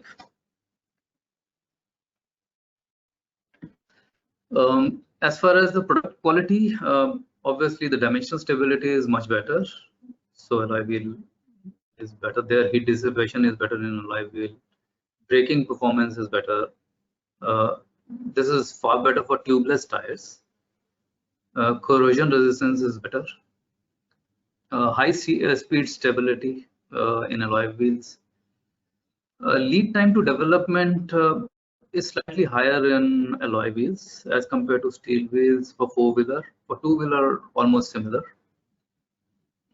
Cost, alloy wheel is expensive. Environment friendliness, obviously alloy wheels are better. I mean, the fuel efficiencies in the alloy wheels will be better because of the lightweight. But the future is alloy wheel. I mean, this is what I just want to drive at. There are few challenges.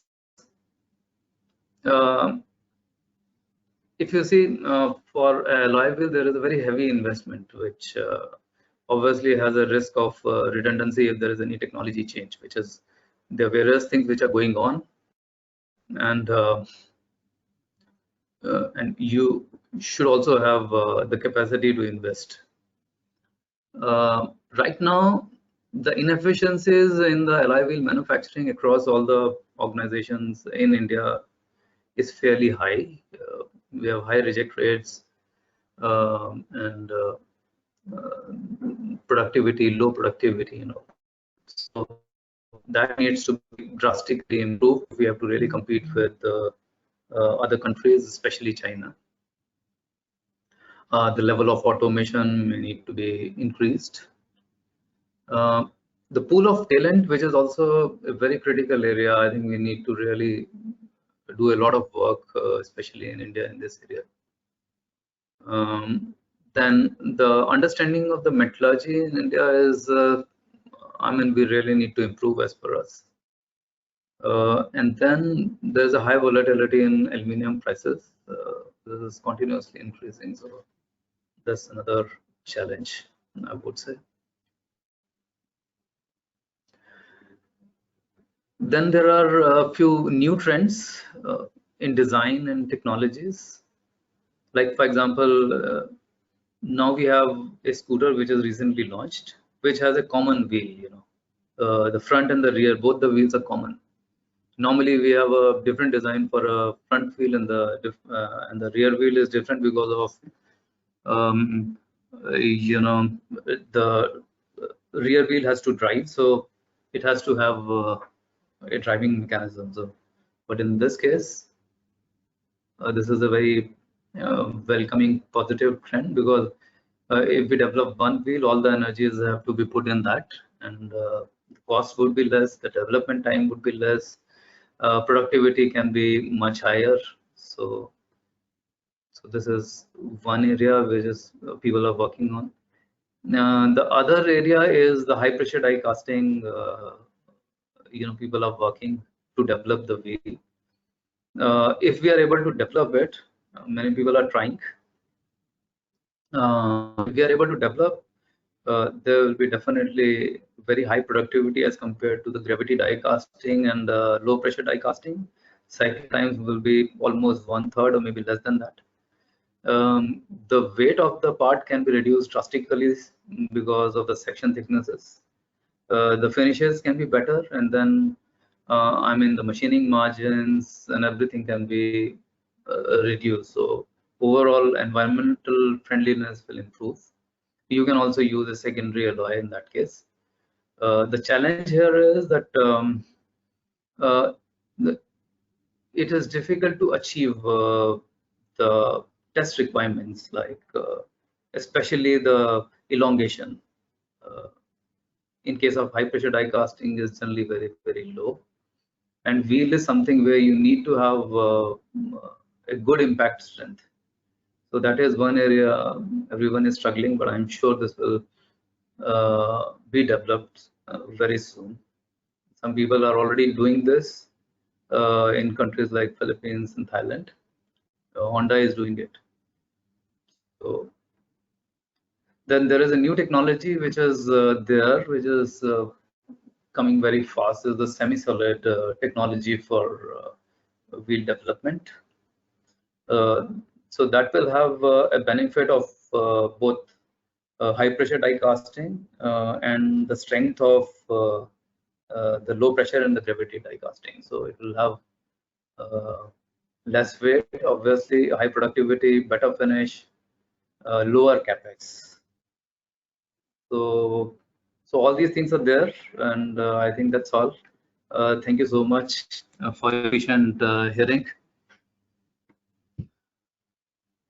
Then I would like to stop my presentation. Thank you.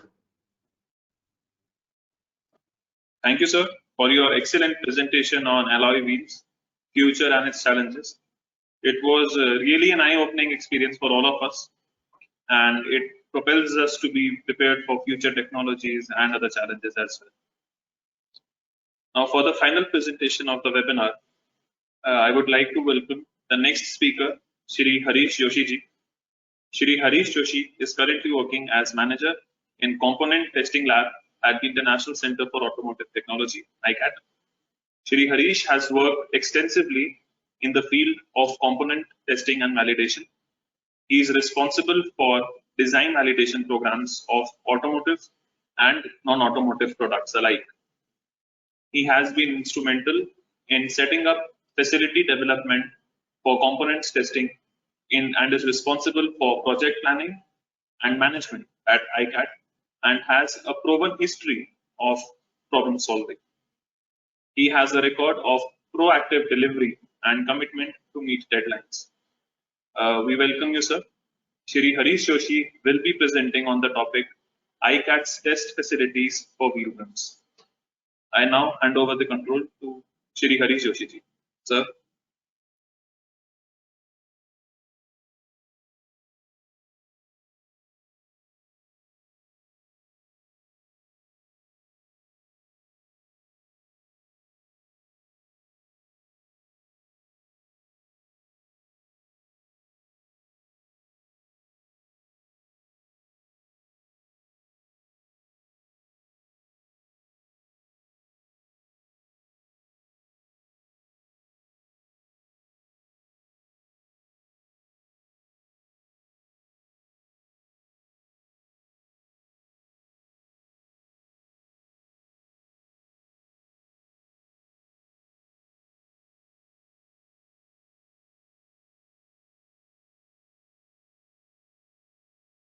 A very good afternoon to all. I will be presenting on ICAT facilities. We have two test centers, Center 1 and Center 2, and ICAT test tracks are a part of our Center 2. ICAT is a center under NATRIP, National Automotive Testing R&D Infrastructure Project, Government of India, and we provide the services for testing, validation, design, and homologation.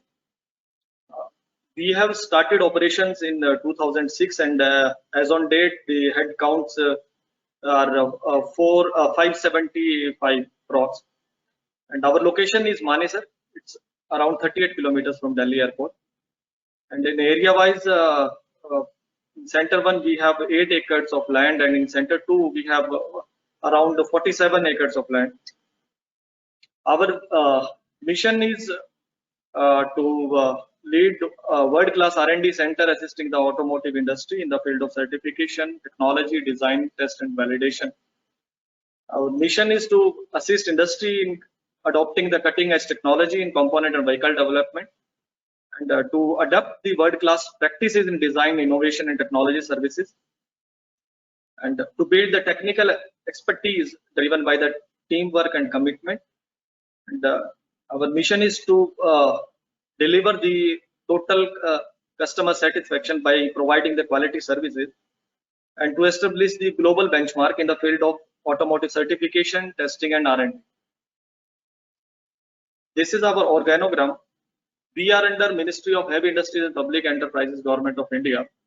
The total investment on net trip is 3,742 crores, out of which in ICAT the investment is 1,260 crores. About authorization and accreditation, we are authorized by Ministry of Road Transport and Highways under rule number 126 for type approval and COPs. And for the generators, we are authorized from Center Pollution Control Board for the emission norms. Our accreditation is NABL. We are NABL certified, and we are accredited by VCA, Vehicle Certification Agency. We are the secretariat for the fuel efficiency norms by MOR, and our test facilities are BIS recognized. In the major facilities for the BIS recognitions are pneumatic tires, safety glasses, SI engines for agriculture sprayers, CI engines, and the LED lamps, and the white goods facility and IT products facility. Our facility is IMS certified, and our facility recognition is also from Scientific and Industrial Research Organization. Our certification partners are QAPI, Korea, IDIADA, NRCS, South Africa, TUV, SGS, and Bureau Veritas. And we have signed the international MOUs with QAPI, Korea, Govt, Dubai, MPR, Germany, and FT Techno, Japan for the automotive and the non-automotive work, and to build the capability development for the future automotive technology. We offer the services of type approval as per CMVR rules and as per the Center Pollution Control Board emission norms. We offer services as per Indian standard, AIS standards, EEC directives, ECE, FMVSS standards, and as per the OEM based standards. We offer services in the field of development testing also for pre-certification, the durability and validation, and functional development and validation, performance and emission optimization, and need-based requirement from customer side. We are the secretariat for the CAFE norms for four-wheelers, and we provide services of BIS testing, and we also collaborate with the OEMs and other component manufacturers for the research and developmental projects. In ICAT, to reduce the certification time and to provide the fast response to customers, we are working on online certification system where the customers can register their job and online, and it is available 24/7, and they know the status of their projects. So for that, we have the centralized cell certification business unit. They are taking care of complete online certification system. In Center 1, the major facilities, we have the vehicle test lab, engine test cell, fatigue lab, automotive electrical and electronics lab, the automotive transmission engine test cell, photometry lab, component test lab, CAD CAE lab, infotronics lab, and alternative fuel lab. In Center 2, we have facility of electromagnetic compatibility, passive safety lab, noise vibration harshness lab, vehicle evaluation lab, test tracks, and tire test lab. we are conducting the various seminars and events. Few of them are highlighted here, like News and Mobility Summit and International Symposium on Lighting, the Symposium on Fatigue and Vibration, Automotive Tire Technology and Hybrid Vehicles and Electric Vehicles. So during the COVID situation, we are doing the seminars and events through webinar. ICAT, in line with the recommendation by DHI, ICAT has launched its e-portal Aspire, in which the innovative ideas can be taken up further, where we identify the grand challenges and with the discussion with the industry people, so we offer the technical and the commercial proposals. During the COVID scenario, we are working under the strict COVID protocols. Like we have installed the test property sanitization at for the vehicles and components, and as well as for the documents, we have installed the document sanitization procedure. Few of the safety countermeasures under COVID-19 here. About the component test lab. For components, the services under type approval and certifications, we can conduct the testing of all safety critical components related to the mechanical, like safety glass, fuel tanks, door hinges, door latch, wiper blades, hydraulic brake hoses, wheel rims, rear view mirrors, all kind of the mechanical components we can conduct the test, and we issue the type approval and certification under component test lab. For development testing, we can conduct the test on any part of the vehicle by developing the test facility, by creating the test facilities under ICAT, and few of the components like instrument panel, seats, HVAC system, floor console, fuel tanks, the fire detection spray separation system, CAC radiators, oil coolers, airbag modules, etc. These all type of the development testing on this component we offer. The major projects which we have executed under component test lab are vibration and BSR testing for instrument panels and floor console with the electrodynamic vibration shaker and multi-axis simulation table. And under major projects, clutch and brake pedal testing we have successfully executed, in which we have conducted the destructive test and the performance test also. For radiator and charge air cooler testing, we can conduct the test for the internal corrosion and the pressure cycle testing, the performance related test, and the validation test for CAC on the thermal cycle test cycle. Fifth wheel coupling test facility is also there, where we can conduct the test on dynamic as well as the static test. Under major projects like rear view mirrors, we have conducted more than 50 tests on the mirrors of the vehicle.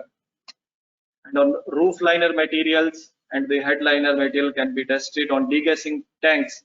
So we have performed the various tests as a part of the DVP. On instrument panel and floor console assembly, the major the testing we have conducted is BSR testing and with noise measurement, vibration durability testing, the air vent durability testing, and the environmental tests we have conducted for the instrument panel and floor console. And on seats, we have all the regulatory requirements test facility we have. And apart from that, as a part of DVP, we can conduct all kind of the tests here. On weather strips, charge air coolers, and oil coolers, the testing can be conducted as a part of the design validation programs. In component level certification, all safety critical components can be tested. Like few of the safety critical components, safety glasses, rear view mirrors, wheel rims, tires, fuel tanks, locking devices, hydraulic brake hoses, hydraulic brake fluids, seats, CNG, LPG components, SLD devices, and tow hook test. Fifth wheel coupling testing, landing gear, and window frame testing, flammability, safety belt, all type of the safety critical components can be tested here. For vehicle level certification under component test lab, the Major facilities are bumper impact testing, the seat belt encourage test facility, and the interior fitting tests for the under major facilities of vehicle level certification.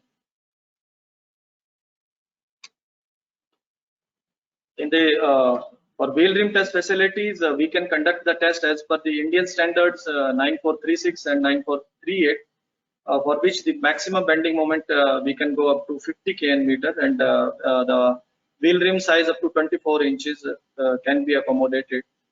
And in radial load durability test, we can go up to 75 kN, and we can accommodate a rim size of 24 inches.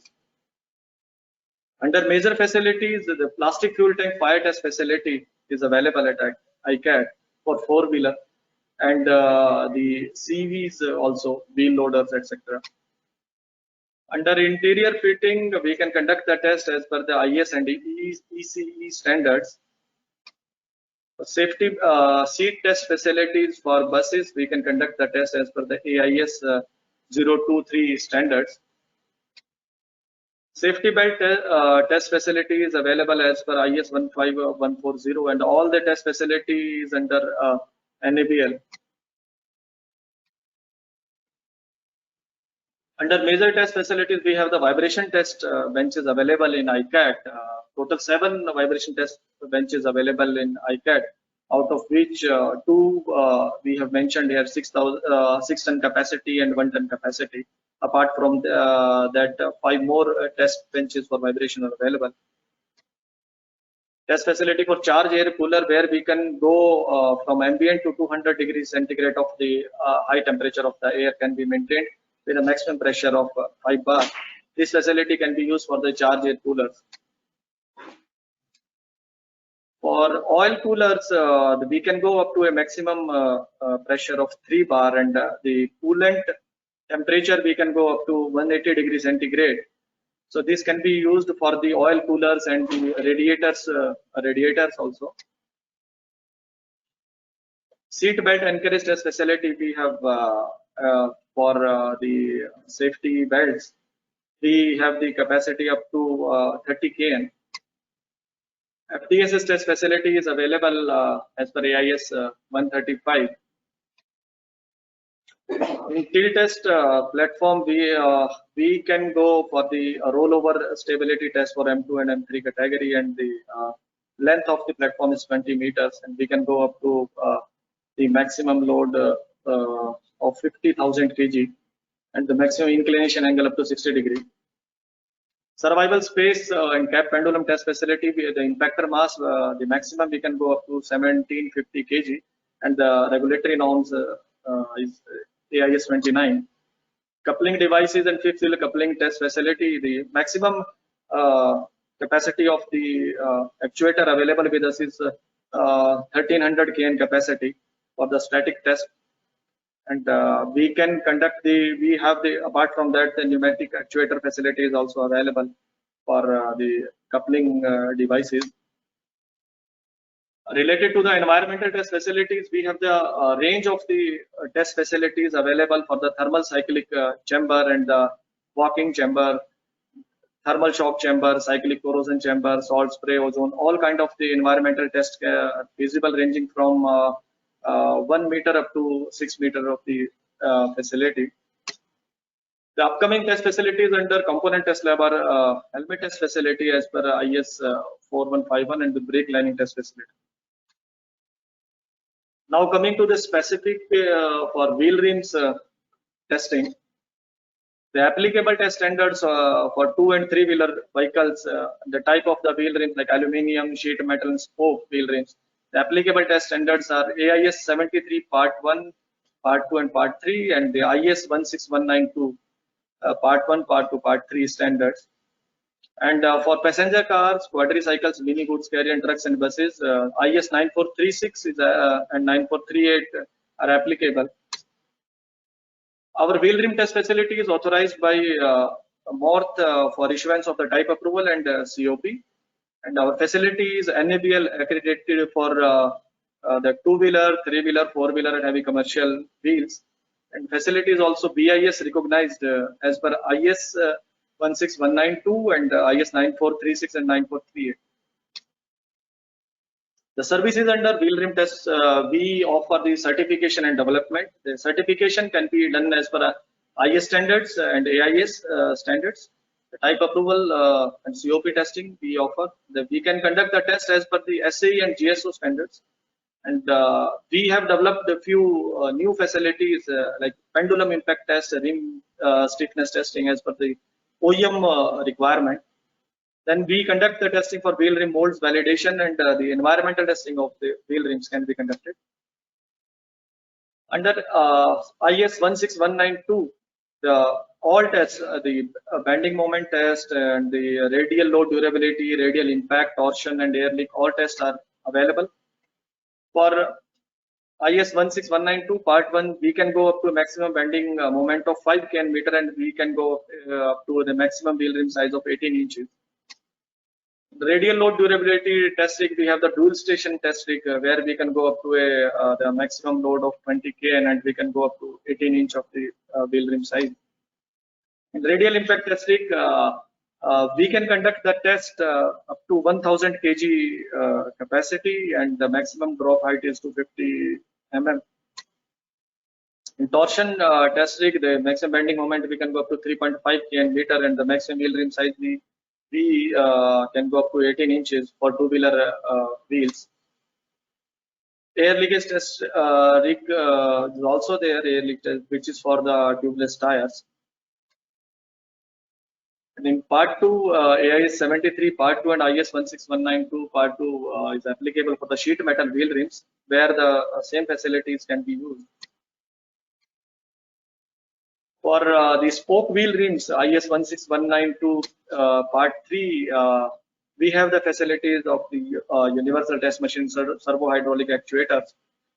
The capacity up to 100 kN, and we can go up to a wheel rim size of 21 inches. Test facilities for the passenger cars and the heavy commercial vehicles. We have the high capacity cornering fatigue testing, where we can go up to a bending moment of 50 kN meter, and we can go up to a maximum wheel rim size of 22 inches. In radial fatigue testing, we can go up to the radial load of 75 kN, and we can go up to maximum size of 24 inches. Apart from the regulatory norms, we have the test facility for the vibration endurance test of the wheel rings, and we have created the unique facility for the pendulum impact test, where the OEM specific based testing can be conducted, where the pendulum impact test as per SCJ 1981, where the energy up to 2900 joule can be simulated, and in the pendulum impact test, one more where we can simulate the GVW of the vehicle with the wheel, and we simulate the actual vehicle condition by the impact test. And in apart from this, we have the facility of the rim stiffness test and the bolt hole rigidity test for the wheel rings. So, thank you all. This is from my side for the ICAT test facilities. Thank you.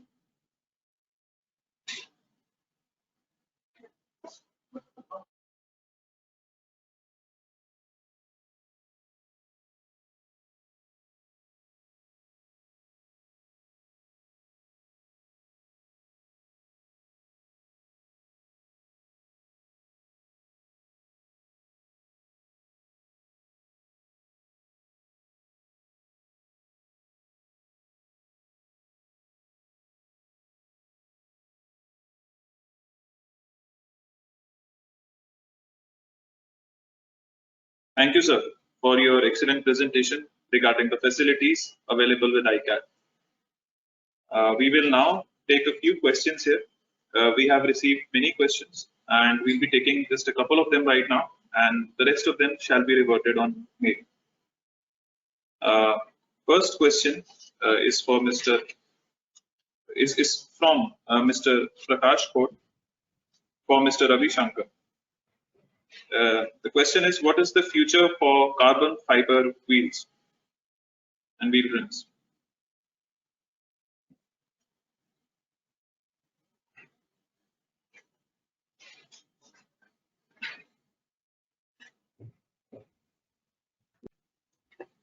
Yeah. See, carbon fiber wheels, in our opinion, at least for the passenger cars, is going to play a big role in the future. Right now, it's not in the mass production stage. It's being done on an experimental basis. As the technology improves, we see that the usage of carbon fiber wheels will increase in the coming years.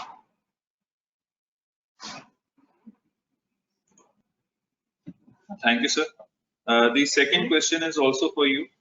The question is by Mr. Runi Krishnan. It states any method for correcting the wheel bends, which happens due to potholes in alloy wheels. No, I mean, at the moment, if any damage occurs to the wheels at the potholes, we have no method. We have not come across such a situation.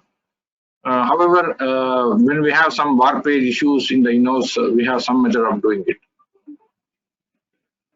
It's not an industrial established method of correcting the wheel bend in the potholes. I will put it that way. Thank you, sir. Now I have a couple of questions for Mr. Shivam Agarwal. The first one is that, is there any QCO currently for tie wheel rims or anything in pipeline? Currently, there is no, the QCO is only for these 5 standards, and if further any detail, because the QCOs are being issued by the ministry and not by the BIS. So, however, the ministry consults BIS before implementation of a QCO. So, if there is any particular product which is for which the information is required, just let me know. I'll ask the concerned department and will revert it through mail.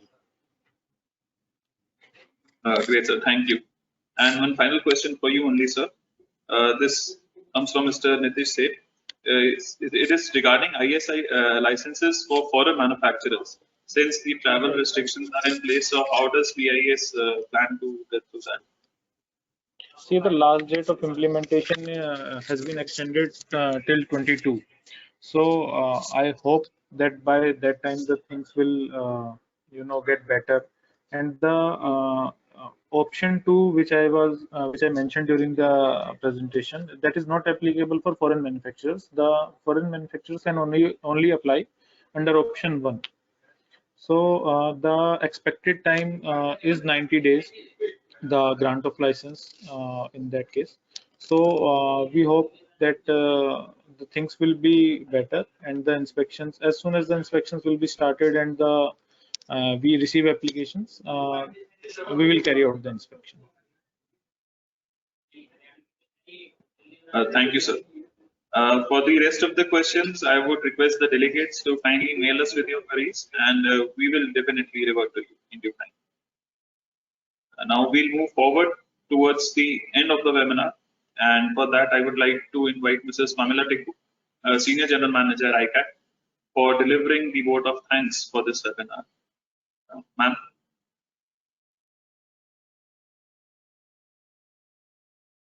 Thank you, Shakti, for inviting me for delivering this vote of thanks. It has been a very interesting webinar today. Lot of things have been talked about, and we learned what the technology trends are going on. So I am sure that participants have many takeaways today because of this webinar. So on behalf of ICAT, organizing committee of this webinar on wheel rim testing and technology, I extend special thanks to all the delegates who have joined us from their respective places.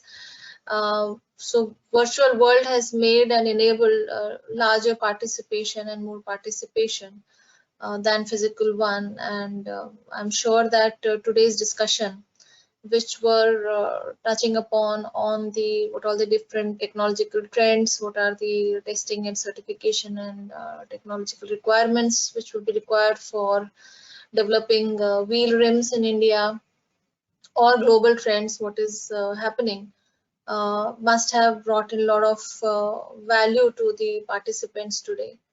I would like to extend special gratitude to Mr. R. Ravishankar, Chief R&D Engineering Steel Strips India, Steel Strips Wheels India Limited, Mr. Sunil Srivastava from Minda, Mr. Shivam Agrawal from BIS, and Mr. Sanjeev Prabhakar from Rockman Industry.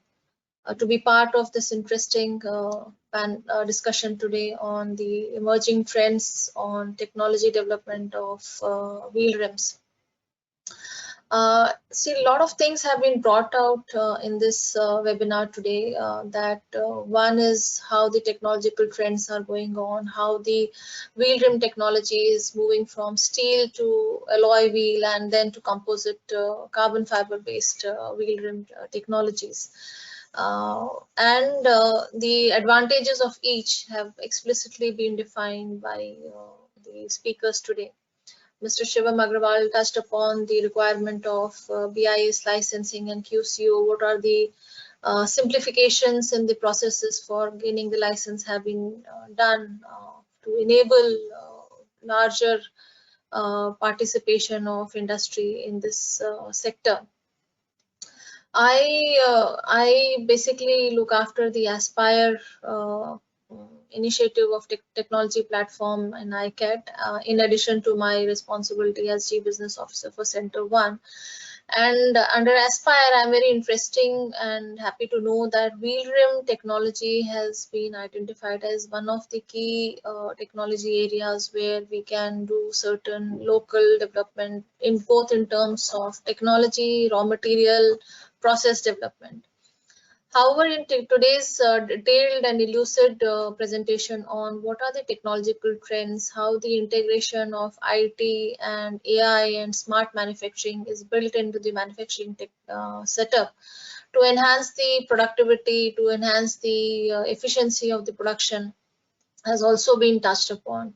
I also saw a lot of automation being used in the wheel trim technology development or manufacturing.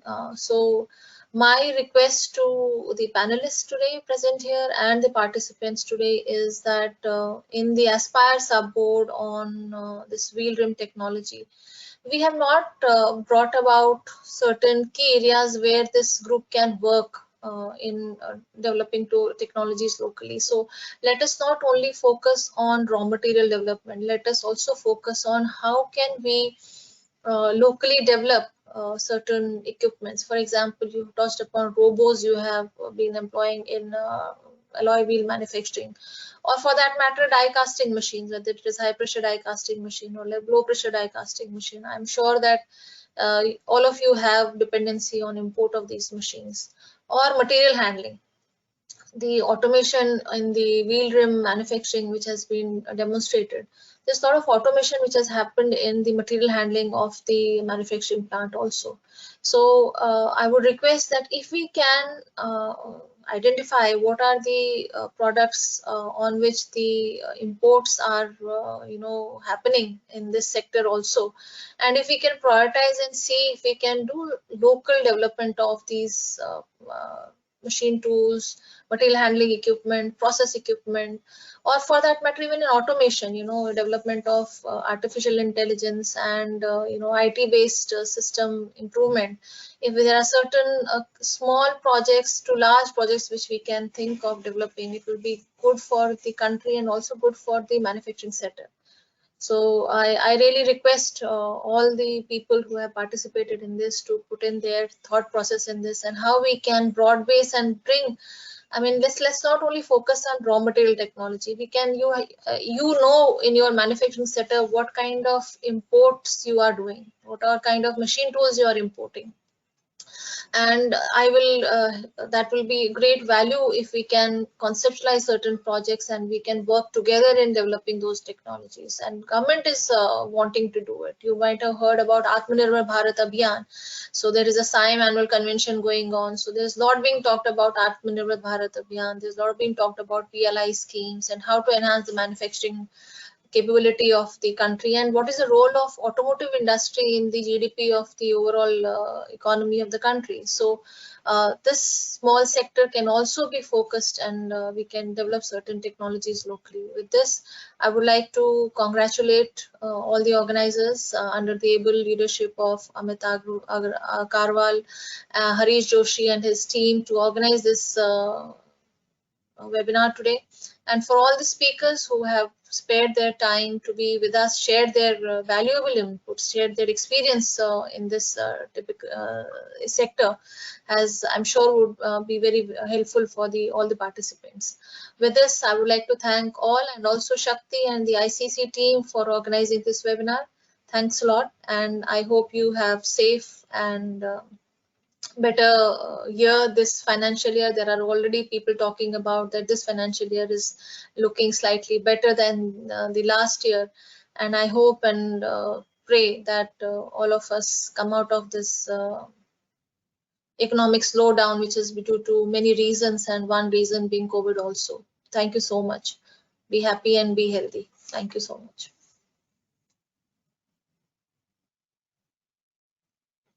Thank you, ma'am, for your kind words. And we, on behalf of Aspire and ICAT, we would once again thank all the distinguished speakers, Shri R. Ravi Shankar, Shri Sunil Srivastava, Shri Shivam Agarwal, Shri Sanjeev Prabhakar, and Shri Harish Joshi for taking out the time from their busy schedules and gracing this webinar with your presence and insightful presentations. I thank all the delegates and attendees for their attention and active participation. I hope you found this webinar informative and useful. Thank you all for signing in. With this, I will be concluding this webinar. Wishing you all a nice day ahead. Stay healthy. Thank you so much. Thank you. Thank you.